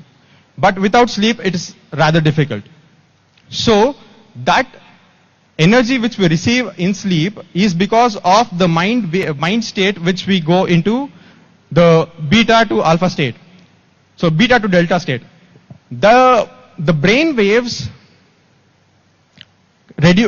go from beta to delta states in sleep, and that is why we feel so much of, the rejuvenated when we come out of sleep. And that is what happens when we are doing meditation as well. So once, like I said before, the meditation done inside a pyramid is thrice more powerful. That is why the 1 hour of meditation outside the pyramid is equal to 20 minutes of meditation inside the pyramid. And healing happens, like as I said before, pyramids can be used extensively in our daily lives in many forms. Even in our house, we have almost 100 to 200 pyramids. All small pyramids can be used everywhere in our house, in our houses. Whether it can be on rooftop pyramid, or the pyramid can be used on the vessels where we store water, or even in the rice or dal, cereals, whatever we store it, in that dabbas we can keep small pyramid chips. And while constructing houses as well, we can use pyramids and crystals which can be kept inside the pillars when the pillars are constructed to get the house constructed. So in that way, pyramids can be used everywhere, and it increases the immunity, reduces negative thoughts. Whenever you see the environment around us helps, their environment gets polluted through our thoughts. We have a thought field where the environment gets polluted. That thoughts itself, the polluted thoughts make us go into more negative thinking. So that negative thinking can be reduced when we are in such sacred spaces. That is the reason when you go to a temple, you feel different atmosphere than going into some traffic, right? So the atmosphere and the environment is affected through our negative thoughts. That is why we get influenced and our thoughts also become negative. So once we start doing meditation and use pyramids, that thoughts can be filtered out, and we can shift ourselves into more positive thinking. And memory power increases, quality of sleep and clarity of dreams increases. And memory power, when it comes like, when we are doing when we are reading, that is one thing I also personally did. We can have a pyramid cap and start reading. So that there is one saying in Kannada, which says, Malagi oduvanu niddegagi, kulitu oduvanu vidyegagi. Means, the person who sleeps and reads, means lying down and reads, he is reading for sleeping. The person who sits and reads, he is reading for the study. So, when we have a pyramid on pyramid cap on top of our head, last 2 minutes. So, when we have pyramid on top of our head, that automatically makes us to sit straight. Because if you bend, the pyramid cap will fall down. So, that can be used in our daily lives, like we can use pyramid caps so that we always receive that cosmic energy. And it decreases the amount of violent weather patterns, So, there are so many things which happens when we start using pyramid, and preservation, these are the basic experiments which everyone starts with. You can go home and first take a pyramid from here. When you are leaving this space, you have to have a pyramid with you. That is one thing which I and every one of us recommend. Please carry at least one pyramid with you to your homes. Go home and take this pyramid. Take 2 tomatoes, one outside and one inside, and experiment for yourself, and you will see the preservation power of pyramid. And pyramids increase resistance to diseases, our immunity develops, and we have in terms of sacred energy, we can have so many experiences which are particularly meant to happen inside a pyramid. The astral projections, astral travel experiences amplify a lot when we are doing meditation inside a pyramid. And this was one experiment which happened unknowingly in our house, because there was one orange given to us in our home, and I wanted to eat it, and I just wanted to keep it away from my brother. I went and kept it in a pyramid. And I forgot. For almost after 1 month or so, when it was taken out, it was still, it just had shrinked, and it was like this. Nothing, it was not rotten. So this experiment happened unknowingly, and it turned out to be a beautiful experiment where I understood the complete energy of pyramid. And even in my eyesight, I use eye pyramids, which has helped me overcome my eyesight problems. And to end, we have one quote of Patriji, which says, pyramid is a great symbol of stability, a great symbol of secularism, a great symbol of spiritual science, scientific temper, meditation, and a symbol for the new age, and the great symbol for north, east, west, and south. and for all differing viewpoints converging into one pyramid. And always, last thing, pyramid, whenever we are taking a pyramid, when we are aligning the pyramid, it should be towards true north. Even the Giza pyramids, it is perfectly aligned to true north that even modern science can't understand how the alignment was done. It is completely properly aligned to true north. There are two differences. There is true north and magnetic north. Magnetic north keeps changing. When we have a compass, the magnetic north, it shows differently, right? But the true north always remains stable. That is the pole where the earth, from where the earth rotates. So it always has to be aligned to that true north. And that is one main thing. And with this, we have one small video of a documentary video which shows how the pyramids have been used extensively in various fields. Okay, I'll just explain what was there in the video. So pyramids have been used in hospitals, in agriculture. In agriculture, how the pyramids can be used, that we can also understand from tomorrow's talk by another person. So it has been used in schools, hospitals, and various other places. There are around it is not perfectly documented, but still there are around 10,000 pyramids, rooftop pyramids built in the Telugu states alone, the Telangana, Andhra Pradesh. And that is the way pyramid revolution is happening through PSSM. So with this, I also try to tell you that please let us also take that commitment of building pyramids and make use of those pyramids in our daily lives. So with this, I would like to conclude my talk on pyramids. And thank you so much for listening, and thanks for this opportunity. Wow, that was so fascinating. It was such a detailed and well-researched topic. Thank you so much, Vinay sir, for helping us understand extensively about pyramids. What may seem like a simple geometric structure carries histories of curiosity, energy, and exploration. Well, I hope this session has given all of you a deeper meaning and an understanding of the significance of pyramids. Yes? Guys? We want energy here. We have a dance performance later too, so energy, guys. Okay. Our next session is a wisdom session, which is of turning setbacks into strength. Before we welcome our speaker, Charan sir, founder and CEO of Student Tribe, Hyderabad, let's all direct our attention to the screen for a short AV.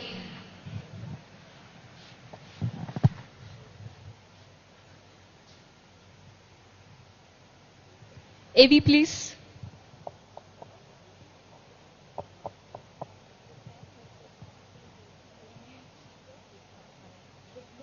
To stop you, but to prepare you for something greater.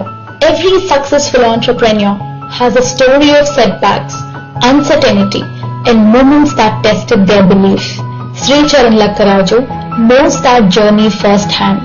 Over the last 15 years, he had dedicated his life to empowering young people by creating opportunities. As the founder and CEO of Student Tribe, he built one of India's largest student communities, connecting thousands of students with mentors, entrepreneurs, and life-changing opportunities. His work has impacted over 3 lakh students across the country, earned him a place in the Forbes 30 Under 30 Asia, and led him to mentor startups at T-Hub and V-Hub.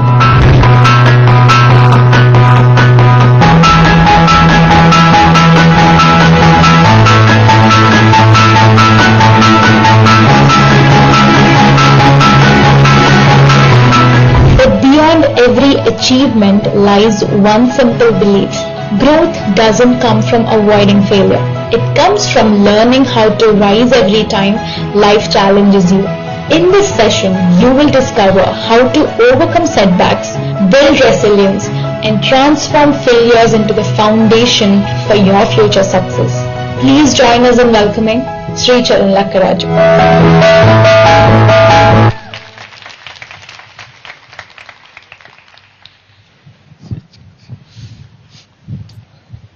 First of all, good evening, everyone. Standing in between a music session, which is the final, and you have a gala dinner, and they put a wisdom session in between. Now I can expect the attention levels. And there are a few people who will say, like, okay, Shwasamita Dhyasa. And people, how many of you understand Telugu here? Majority? Okay, I should ask in reverse. How many of you don't understand Telugu? 1, 2, 3, 4, 5. Okay, there's a decent number of crowd. So I'll keep it in English. If there are any Telugu, you please use subtitles because you started watching our movies also. So anyways, you got used to it. So first, I thank the whole core team of the PYMA. Where are the youngsters? I think they are also sitting in the audience. When they reached out to me, the first thing which I asked, I'm a startup founder, and they gave me 20 to 25 minute slot and asked me to talk about setbacks. It's an oxymoron. Just imagine a 37-year-old guy from last 15 years who is working in startups, and they gave me 20 minutes and they say, please talk about your setbacks. At least they should give me 1-2 hours or 3 hours to tell like setback part 1. We got so used to part 1, part 2, part 3. That's the first basic thing. Second, I want to give a disclaimer before I start talking. I'm the most unprofessional speaker on this stage who cannot talk in a very professional way at all. I just hired a tailor to stitch one kurta so that at least I look as if I am doing some yoga. Apart from that, there is no connection at all. I was just telling, how many of you are Gen Z here? A lot of them? Okay. I was just talking about this place is not at all a skibidi. So only Gen Z smiled because they understand what I said. And the man looks like a Sigma who built this. How many of you understood what I said? 1, 2, good number. People who are confused, what is this? This is a new language. The new language of Gen Z. Why am I talking about that and how it is related to my topic? Today's strength is all about how are we handling the setbacks. How are we seeing, like let's say a mom is more tense about the exam results than the daughter. Because the mom is coming from a Gen Y or a Gen X and she's worried like, what it will be. Will it be a setback in my kid's life? Please go to Pyramid Center and meditate. You should become a good person. You should start meditating. And she's so tense about it. She's worried like whether my kid can take that setback or not. But today's Gen Z, they take it with stride. They feel like, I know it all. I know how it works. The reason, all through the life, what you are exposed to at 30s and 35s, today's kids are exposed at school. Because we always had seeking, as being a seeker, you go to a master and you have seek some right information from them. But fortunately and unfortunately, today's kids seek information from internet. Today, there was a time when my father used to say, who are you hanging out with will decide your character. Today, what are the pages you are following and which channels you are following will decide your character.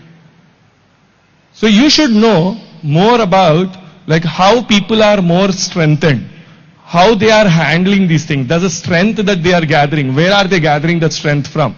Because there is a delta, which is almost looking like a pyramid. A delta, the difference between a reaction and a response. Because today's kids respond, we used to react. And that delta time is going to change a lot of people's life. And the delta happens through meditation. Because the delta of reacting, you react a bit slowly. Because you process it first. You process it. Why? I know a lot of youth who have turned up for the conference today. Some of them are meditating for the first time in their life. And they might be thinking, what's the difference? Your friend will call you and you just said, bro, changed. 2 days you went there, right? Can I touch you once? You have full energy now, right? That's how people will pull your leg. But the point is, when he makes fun of you and you don't react, it means that it worked. But if you react, last 2 days went into waste. Because you should not react, you should respond. The same thing when a setback hits your life, never ask why me, always say try me. Then it will start talking about, if you try me, you will know how will I face it. 2014 was the first time when I asked my father. He's a failed entrepreneur. He had an institute which had 300-400 students in 1980s. He failed because of the partner and there's a mistrust, and he lost a lot of wealth because of it. Then he said, Nana manaki business suit kaadu. In Telugu, in English, yaar apne ko ye business suit nahi hota hai. Let's not, our family, our genes are not meant for business. And immediately, as someone who is like a hot-blooded 20-year-old, I said, I am different. I'm made of different things. Then immediately he because he's like, मैं तेरा बापू. I know it all. And that argument continued. But after 1-2 days, he asked me, I'll give you a challenge. I'll give you 50 lakh rupees. I'll retire, I'll take out my pension fund, I'll give everything. But will you be ready to pay 1 crore to me in next 2 years?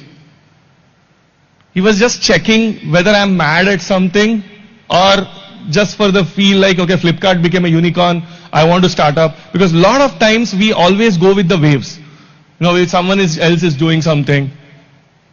And the next thing he asked was, how many setbacks are you ready to face? If someone says like, tomorrow your partner leaves, your employee leaves, your investor doesn't put money, are you ready? Why am I quoting this here? Is like a lot of people, after seeing movies, they feel like the Rocky Bai came and he became KGF Don in 2.5 hours. But nobody wants to wait for 20 years, 25 years, 30 years.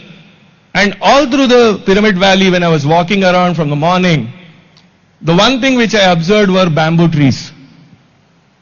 Nobody cares about a bamboo tree in the first 2 years. It will never grow.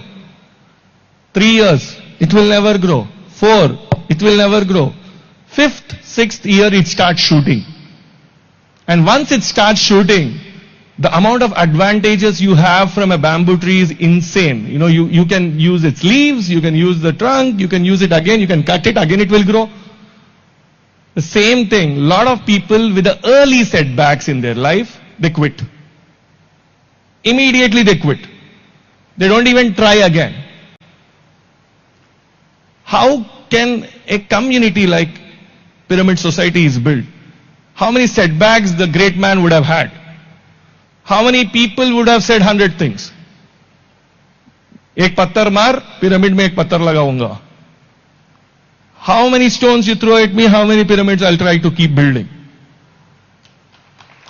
The reason why I'm saying that, because I'm spending time from the morning where I saw a family here, where someone is calling someone Akka, someone is calling Anna.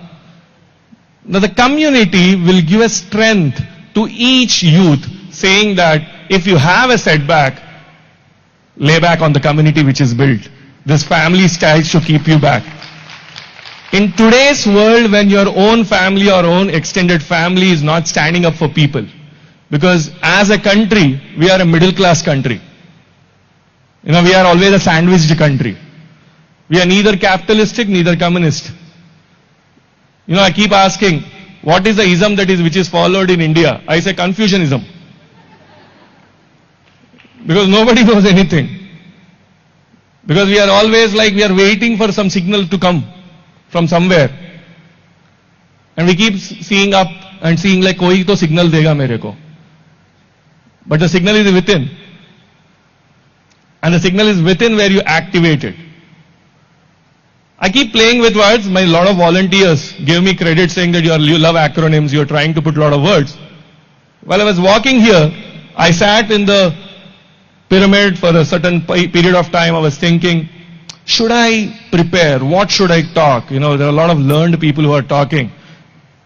Can I talk on this stage or not first? Because that's another confusion. Because someone who is sitting here and meditating and he'll be a very intellectual person. I keep going to colleges. They listen all the nice things. I can use all cuss words also inside a college. But here I should be a good person. I should talk in a very nice way, whether I'll be eligible or not, whether I'll go out of this pyramid valley in a right sense or not. But it's okay. Ahimsa Dharma, fine. This is a nice place. No one will say anything. They are non-violent people. So I can talk whatever I want. That was a confidence. Second, vegetarian. Okay. The body qualities are also fine. There will not be animal instinct inside anyone. So I am safe. So let me talk whatever it is. I'll talk my heart out. The only two things can happen. Next time they'll not invite me. That's a one probability. It's a 0 or 1. Or else they'll invite me, I'll make new friends, I'll become more famous and chalo, kuch to acha hoga. So the same thing with setbacks also, right? If a setback happens, if you try again, what will happen? Either you'll get another setback or you will get strength from it. You keep trying that. And we wait. We are a country where, even in Telugu, I try to play with something. How many of you are Telugu? I think a lot of people who are not there, I'll try to translate it for you. In Telugu, meditation is also known as dhyanam. If you just change the letters, ottulu antam manam, chesthe dhanyam aitadi. Dhyanam means meditation. Dhanyam means grains. Dhyanam is for mind and dhanyam is for body. In life, you need only two things. Either you need dhanyam, that is to eat. Dhyanam is for the meditation. Why that is needed? Because in today's world, I was sitting in one of the panel sessions here and listening to it. Dopamine, all these new chemical names, which were not at all, I didn't even know all these names when I was growing up because they were not important questions in chemistry. I never heard about a dopamine when I was growing up. I only know. Did anyone hear about dopamine when you were growing up? No. Suddenly dopamine came. Suddenly mental health awareness. Kids are going through mental health crisis. I respect that. But I never had a mental health crisis in my childhood because I always had someone to talk to in the joint family. Today, people don't have anyone to talk to. There are overreacting moms. You had a relationship crisis in the school. Are you okay? We'll change the school. Excuse me. The girl can handle it. She can talk. So we are overreacting also. And this overreaction can stop when you start talking to yourself. Because this hall is very chaotic now. Because everyone are talking to themselves. Someone is talking, he is not at all talking something sensible. I know it all. Okay. There is another person who is telling a nice person, I should know which company he belongs to. Third person, whatever he talks, I'm waiting for the dinner. I don't care. Nice kurta. I'll not tell the shop name, he didn't sponsor, I paid. So the point is, whenever we are thinking, this mind keeps on chattering about something or other. You sit under King's Temple or you sit under Pyramid, somewhere this mind keeps on chattering. Kuch to baat karte rehta hai. We keep judging people. We keep thinking about lunch la dinner emuntado emo. It's like someone is thinking, okay, paisa vasool 3 days. I did or not. I should do some nyayam. And someone else is busy swiping left, swiping right nearby, is very worried about something. Yeah, some people understood. They don't, when they swipe straight, nothing will have, insufficient balance will come. They keep swiping left, right. But the thing which we all need to understand, the person whom you are talking to, the person whom you are talking to now, not me, to yourself, is the person who is going to stay with you. And that person is someone who loves setbacks. Bring it on. should be the thing. Please bring a lot of setbacks, because you need to have stories to tell your grandkids in the future. That I made it. I faced these things. Because without any setbacks, what is a movie? If someone writes a biography about us, there should be some chapters, right? You know, when we were young, I used to hear my father's Chetak sound near my street. And immediately I used to take a book and come outside the gate and sit under the street light and read. And my father asked me to come near. Why are you studying under street light? I said, great people studied under street light and they became great. There is light inside home. In their houses there was no light. That's the reason they used to street. So I asked him a question.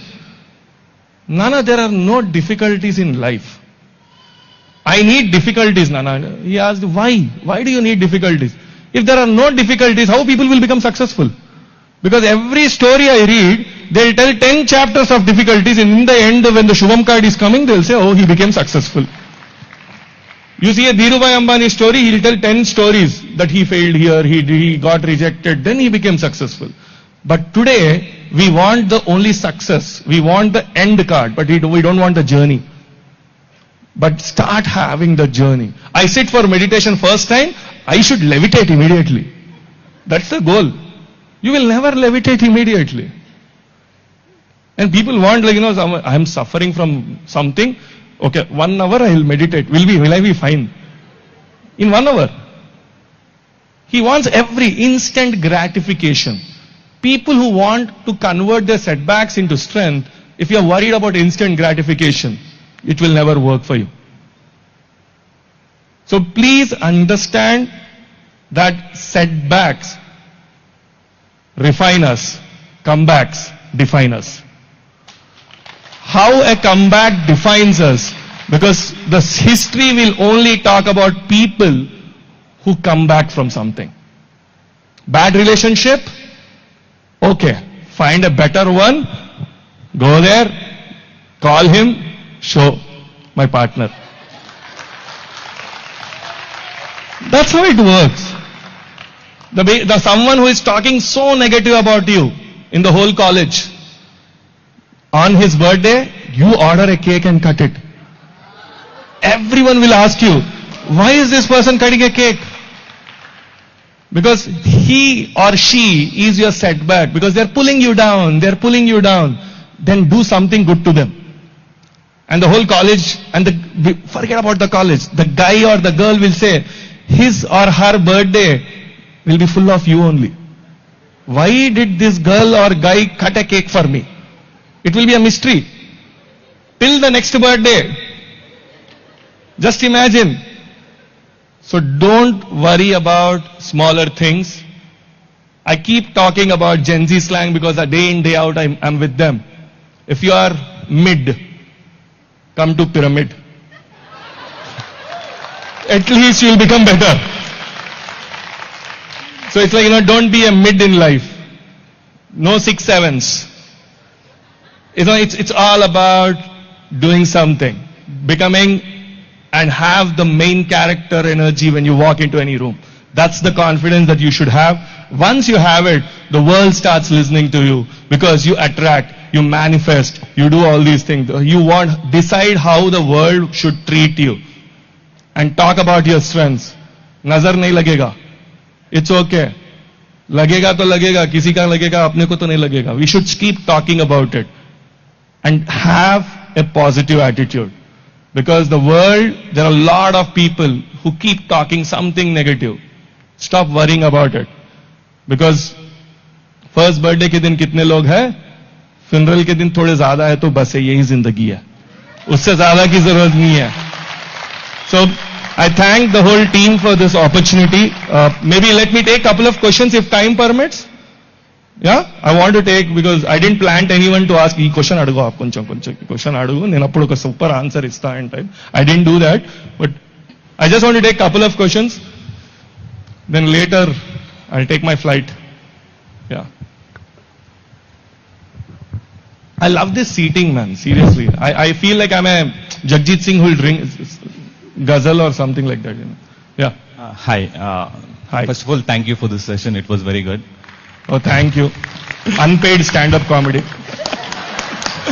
I think you should It was try that. surprise. Okay, nobody paid for it. Okay. So you spoke about all the setbacks. You should face the setbacks, or else there is no story and all. And I want to ask one question. Like I want to know, like, instant gratification or instant results versus patience. So we all speak about you should have patience in your life. You have to wait for the results and all. Let's take for an example. I'm working hard, and I know I deserve the results. And those results are there are people who are dependent on those results. Let's take for example, my family is dependent on my promotion or something. So it includes the financial terms as well. And I don't get it. I don't get the instant result or the instant gratification. And let's take after 5 years, I get, with patience, I get the results. But in that 5 years, what my family went through or whatever was dependent on those things went through, that doesn't come back, right? So how do we deal with this? See, first of all, there are controllables and uncontrollables in life, right? Right. There's something which you can control. Let's start worrying about things which you can control. You can't control what impression your manager has. And I keep telling, like, a lot of people when they talk about hikes or spikes in life, the only thing, which watch you wear? You wear a watch, like there's a budget watch called Fast Track, Titan Fast Track. There's a nice caption there. Move on. The first thing that you need to be there, if you're not getting rewarded in a place and you feel that you deserve, move on. If you have confidence in you, if you have a family which is looking up to you, if the whole family is waiting like Ghanana kind of a thing, they're waiting for there's no motor, they're only wait for clouds. So the point what I'm saying is, if you feel that you are not shown worth in a place, don't wait there. Just move on. You move to some other place. You are sticking to that place and expecting some other wonders where you are not even having a control. What is in control for you? Going and attending an interview and getting a hike. That's the question you asked. That is in your hand. If you are confident of yourself that you can get one hike, go outside.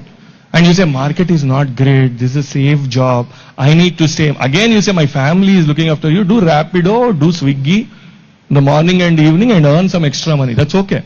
Because you're stretching for your own family. That's a choice that you made. 2014, one day I came back home and I said, what is this startup? I'm not liking it. My father smiled. I said, I'm going through pain and you are smiling. He said, that's your choice. When you make your own choices, that define us, right? Telugulo oka padam antadu malla. I try to play it. You're Telugu guy? But you understand. Okay. Dasha, Disha. Nee dasha baagundalante disha change cheyi. Change the direction. The dasha will automatically change. We keep waiting for horoscope. That is out of scope. It is not in your control. Where are you worried about, like, whether Gemini, from August 1st your life will change. Tomorrow again he'll say something. Yeah. Thank you, man. I hope I answered a bit. By the way, I have to give a disclaimer. Please don't take my answer seriously. I am not at all an equipped person to talk on this stage. The only reason is I am only connected to youth. Whoever are youth can listen to. Everybody wants to be youth. Yeah. Any other question? Yeah. Yeah, it was very wonderful session with lot of humors here and there. I really enjoyed it. Thank you. Thank you, ma'am. Yeah, I just wanted to understand how to differentiate between genuine success and fake success. So when I hear success, sorry, of whose success, ma'am? I hear a lot of success stories to get inspiration, but some success stories are like this. They are very famous, okay, and they say Instagrammable. So how to really differentiate between those two stories? First thing, ma'am, I always say, what motivates you is what motivates you. At the end of the day, if someone is vulnerable, I'll talk about a very simple thing. Who is right for whom? Is it a genuine success or is it a fake success or all these things? We keep analyzing a lot. The first thing is what we need first. Sometimes let's say I'm doing a garment business. I have to see someone who grew. How did he grow and all these things is a different story. But what do I pick up from it? What is the thing which I'm lacking? I feel rather than looking outside, let's start looking within first. We start understanding a right Lego piece has to fit in. First we should know what is the gap. And when you are saying right success or wrong success, first of all, when you are not successful, how can you determine someone else whether it's right or wrong? True. That's the first point. When you know that there are certain things are pulling me down. There's the analysis paralysis that a lot of people go through. They keep analyzing, this is right, this guy might have got lucky. His father might be a billionaire, that's the reason he become something. You search for reasons a lot. Rather than that, what are you up to? Why is someone a motivation for you? I keep talking about having a list of role models, having a B list of who are not your role models. Because sometimes role models also have defects. But are we seeing positive in a role model or a negative in a role model? That's the first basic point. And today's Gen Z, I'm talking about because they have a lot of information. We used to read books. We used to read, which is an edited version of a book. We are always in an edited version of a book. And always meet people. Don't just meet them online because they have filters. Everybody looks good in online. So it's the same thing, beyond filters, if you have to see someone, we never know. We never know the other side of the news. You listen about something, you listen about, even everything. Everything has the other side. If you are worried more about the other side, we stop seeing the positive side of people. So even in a negative person, even a Ramayana is done, you see Ravana, you see Yash, you see someone is clapping and whistling at it. Because the point is they like Yash there. The question is, Ravan, till he got one thought about Sita, he's fine. He's a great achiever. He came back from nothing. So the positive side of a person and the negative side of a person. Start seeing the positive side of every person, even if it's a fake success also. Let's admire how he faked it. That's the basic thing. Yeah. Because we don't know how to fake it, right? Yeah. Last one. I'm just worried about time. Organizers, I'm leaving it to you. It's not my mistake. Yeah. Last. She's saying this. Last question? Yeah. Hi, sir. I'm Kavya. Okay, Kavya. Hi. Yeah. So I heard your conversation and I'm really happy about it. I was so excited listening to you. And because it was very much Gen Z friendly. You are excited before or after? After. Okay. Yeah. So to be noted. Yeah. Yeah. And my question is, so the session was about how to handle failures. And one more thing that I wanted to ask as a Gen Z is how to handle FOMO. How to handle failures, how to handle No, how to handle failures is what we talked about. Okay. Like, we got it. But how to handle FOMO? Who are you comparing to? No, generally. Like, we all have FOMOs, right? Of what? Let's give an example. Whether it is career, whether it is our relationships, like, getting settled down in life. Anytime did you run a race? Anytime you participate in a running race? In Me? school? Just curious. When I was in school, yeah, relay. When you are running, were you seeing the other person? No. No, I'm just asking. We see front. Front. That's what you should do. Don't see the other person, how they are running and stuff. Unnecessarily you'll slow down, right? Yeah, got it. Yeah. Whoever you are feeling a FOMO, unfollow them on social media. They are not happy. They want to tell world that they are happy. That's the reason they say, check in Singapore. They would not have gone also. Just for the sake of Singapore, they would have put it. Every weekend looks glamorous on weekend, on Instagram, right? So see, first thing, on a serious note, one, fear of missing out, FOMO, YOLO, you only live once, and all these acronyms are created by some person like me. First stop thinking about those acronyms first. Number one. Number two, start thinking like whether they started the journey from where you started. Never compare an apple and orange, right? Someone started a journey from a 0.5 kilometers, someone started from 0.75, you started from 0, someone started from minus 0.5.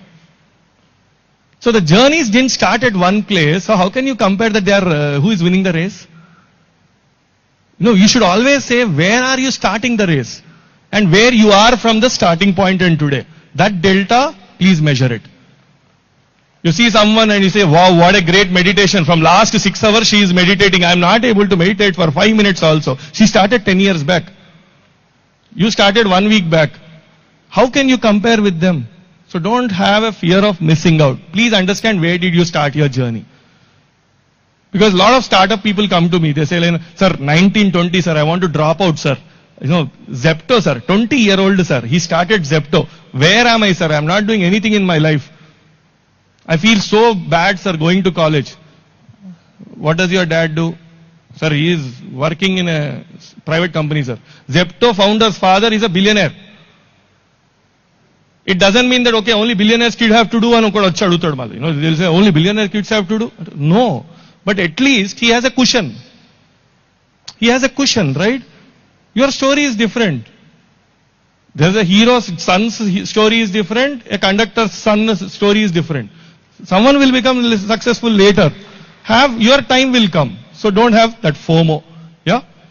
So thank you everyone. And for all the people who got disappointed and stuff, that you didn't have a good wisdom session. My only advice to you is never take advice. Thank you. Yeah. Oh my God, that was insane aura forming by Charan. That was insane. Wonderful. So let's express our gratitude with a big round of applause to Charan sir again. Now we will be having felicitation by Vishwanath sir. Music please.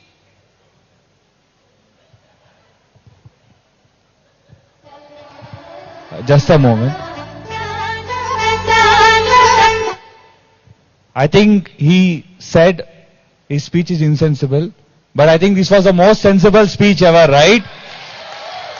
A big round of applause for Sri Charan for inspiring so many youngsters with a community called Student Tribe. Thank you. We are really glad that we had you here and looking forward to have many more collaborations. Thank you.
The speech was amazing, no?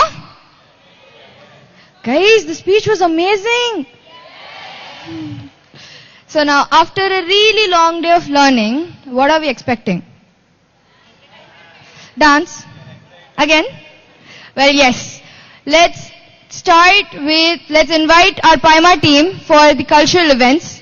So let's cheer them up with a big round of applause. We have our first team coming up. Okay, let's hype this up.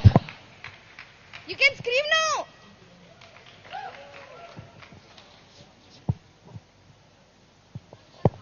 So yes, I know, like yesterday we had a wonderful cultural performance. So as the dancers come over here, we would like to just thank all the sponsors who are the major reason for this event to happen.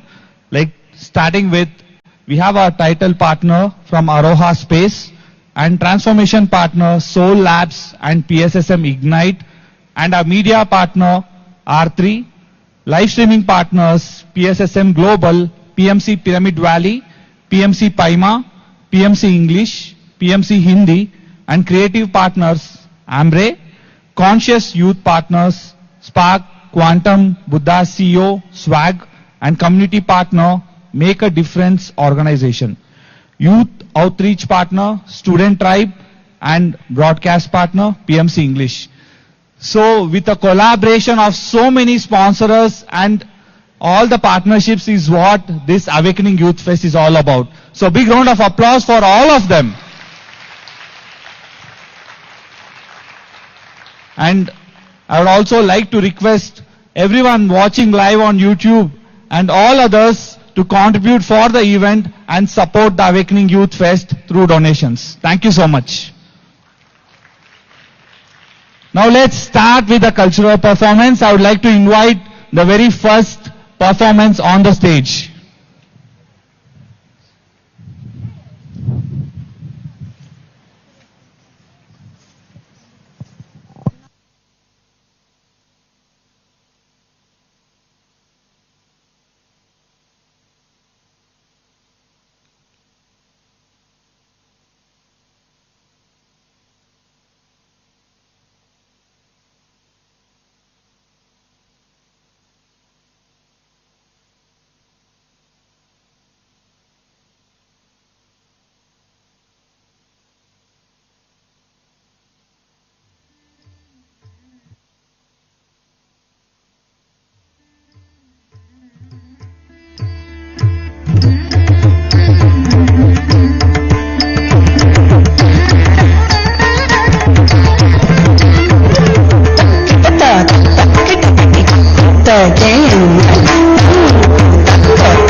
Krishna कृपा सिंधु भक्त सिंधु सुधाकर मां उद्धर जगन्नाथ माया मोह महानवात कृष्ण कृष्ण कृपा सिंधु भक्त सिंधु सुधाकर उद्धर जगन्नाथ माया कृष्ण कृष्ण कृपा सिंधु भक्त सिंधु सुधाकर मामुद्धर जगन्नाथ माया मोह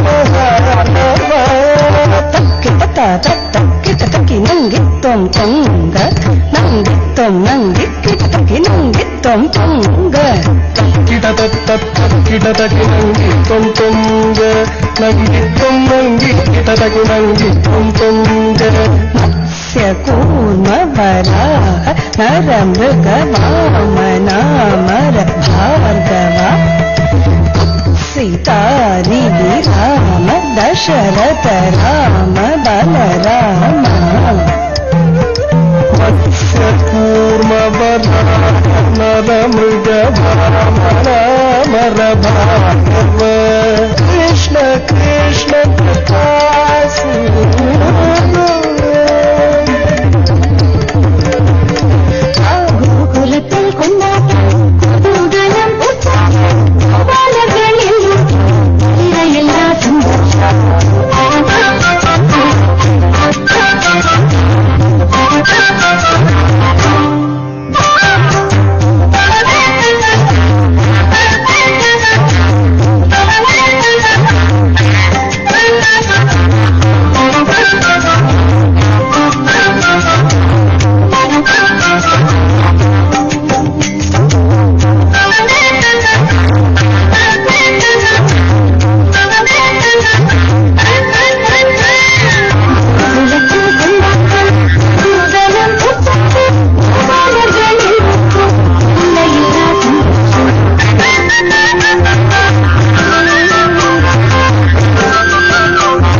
चरित्र पवित्र सुमित्र सुमित्र सुमित्र पते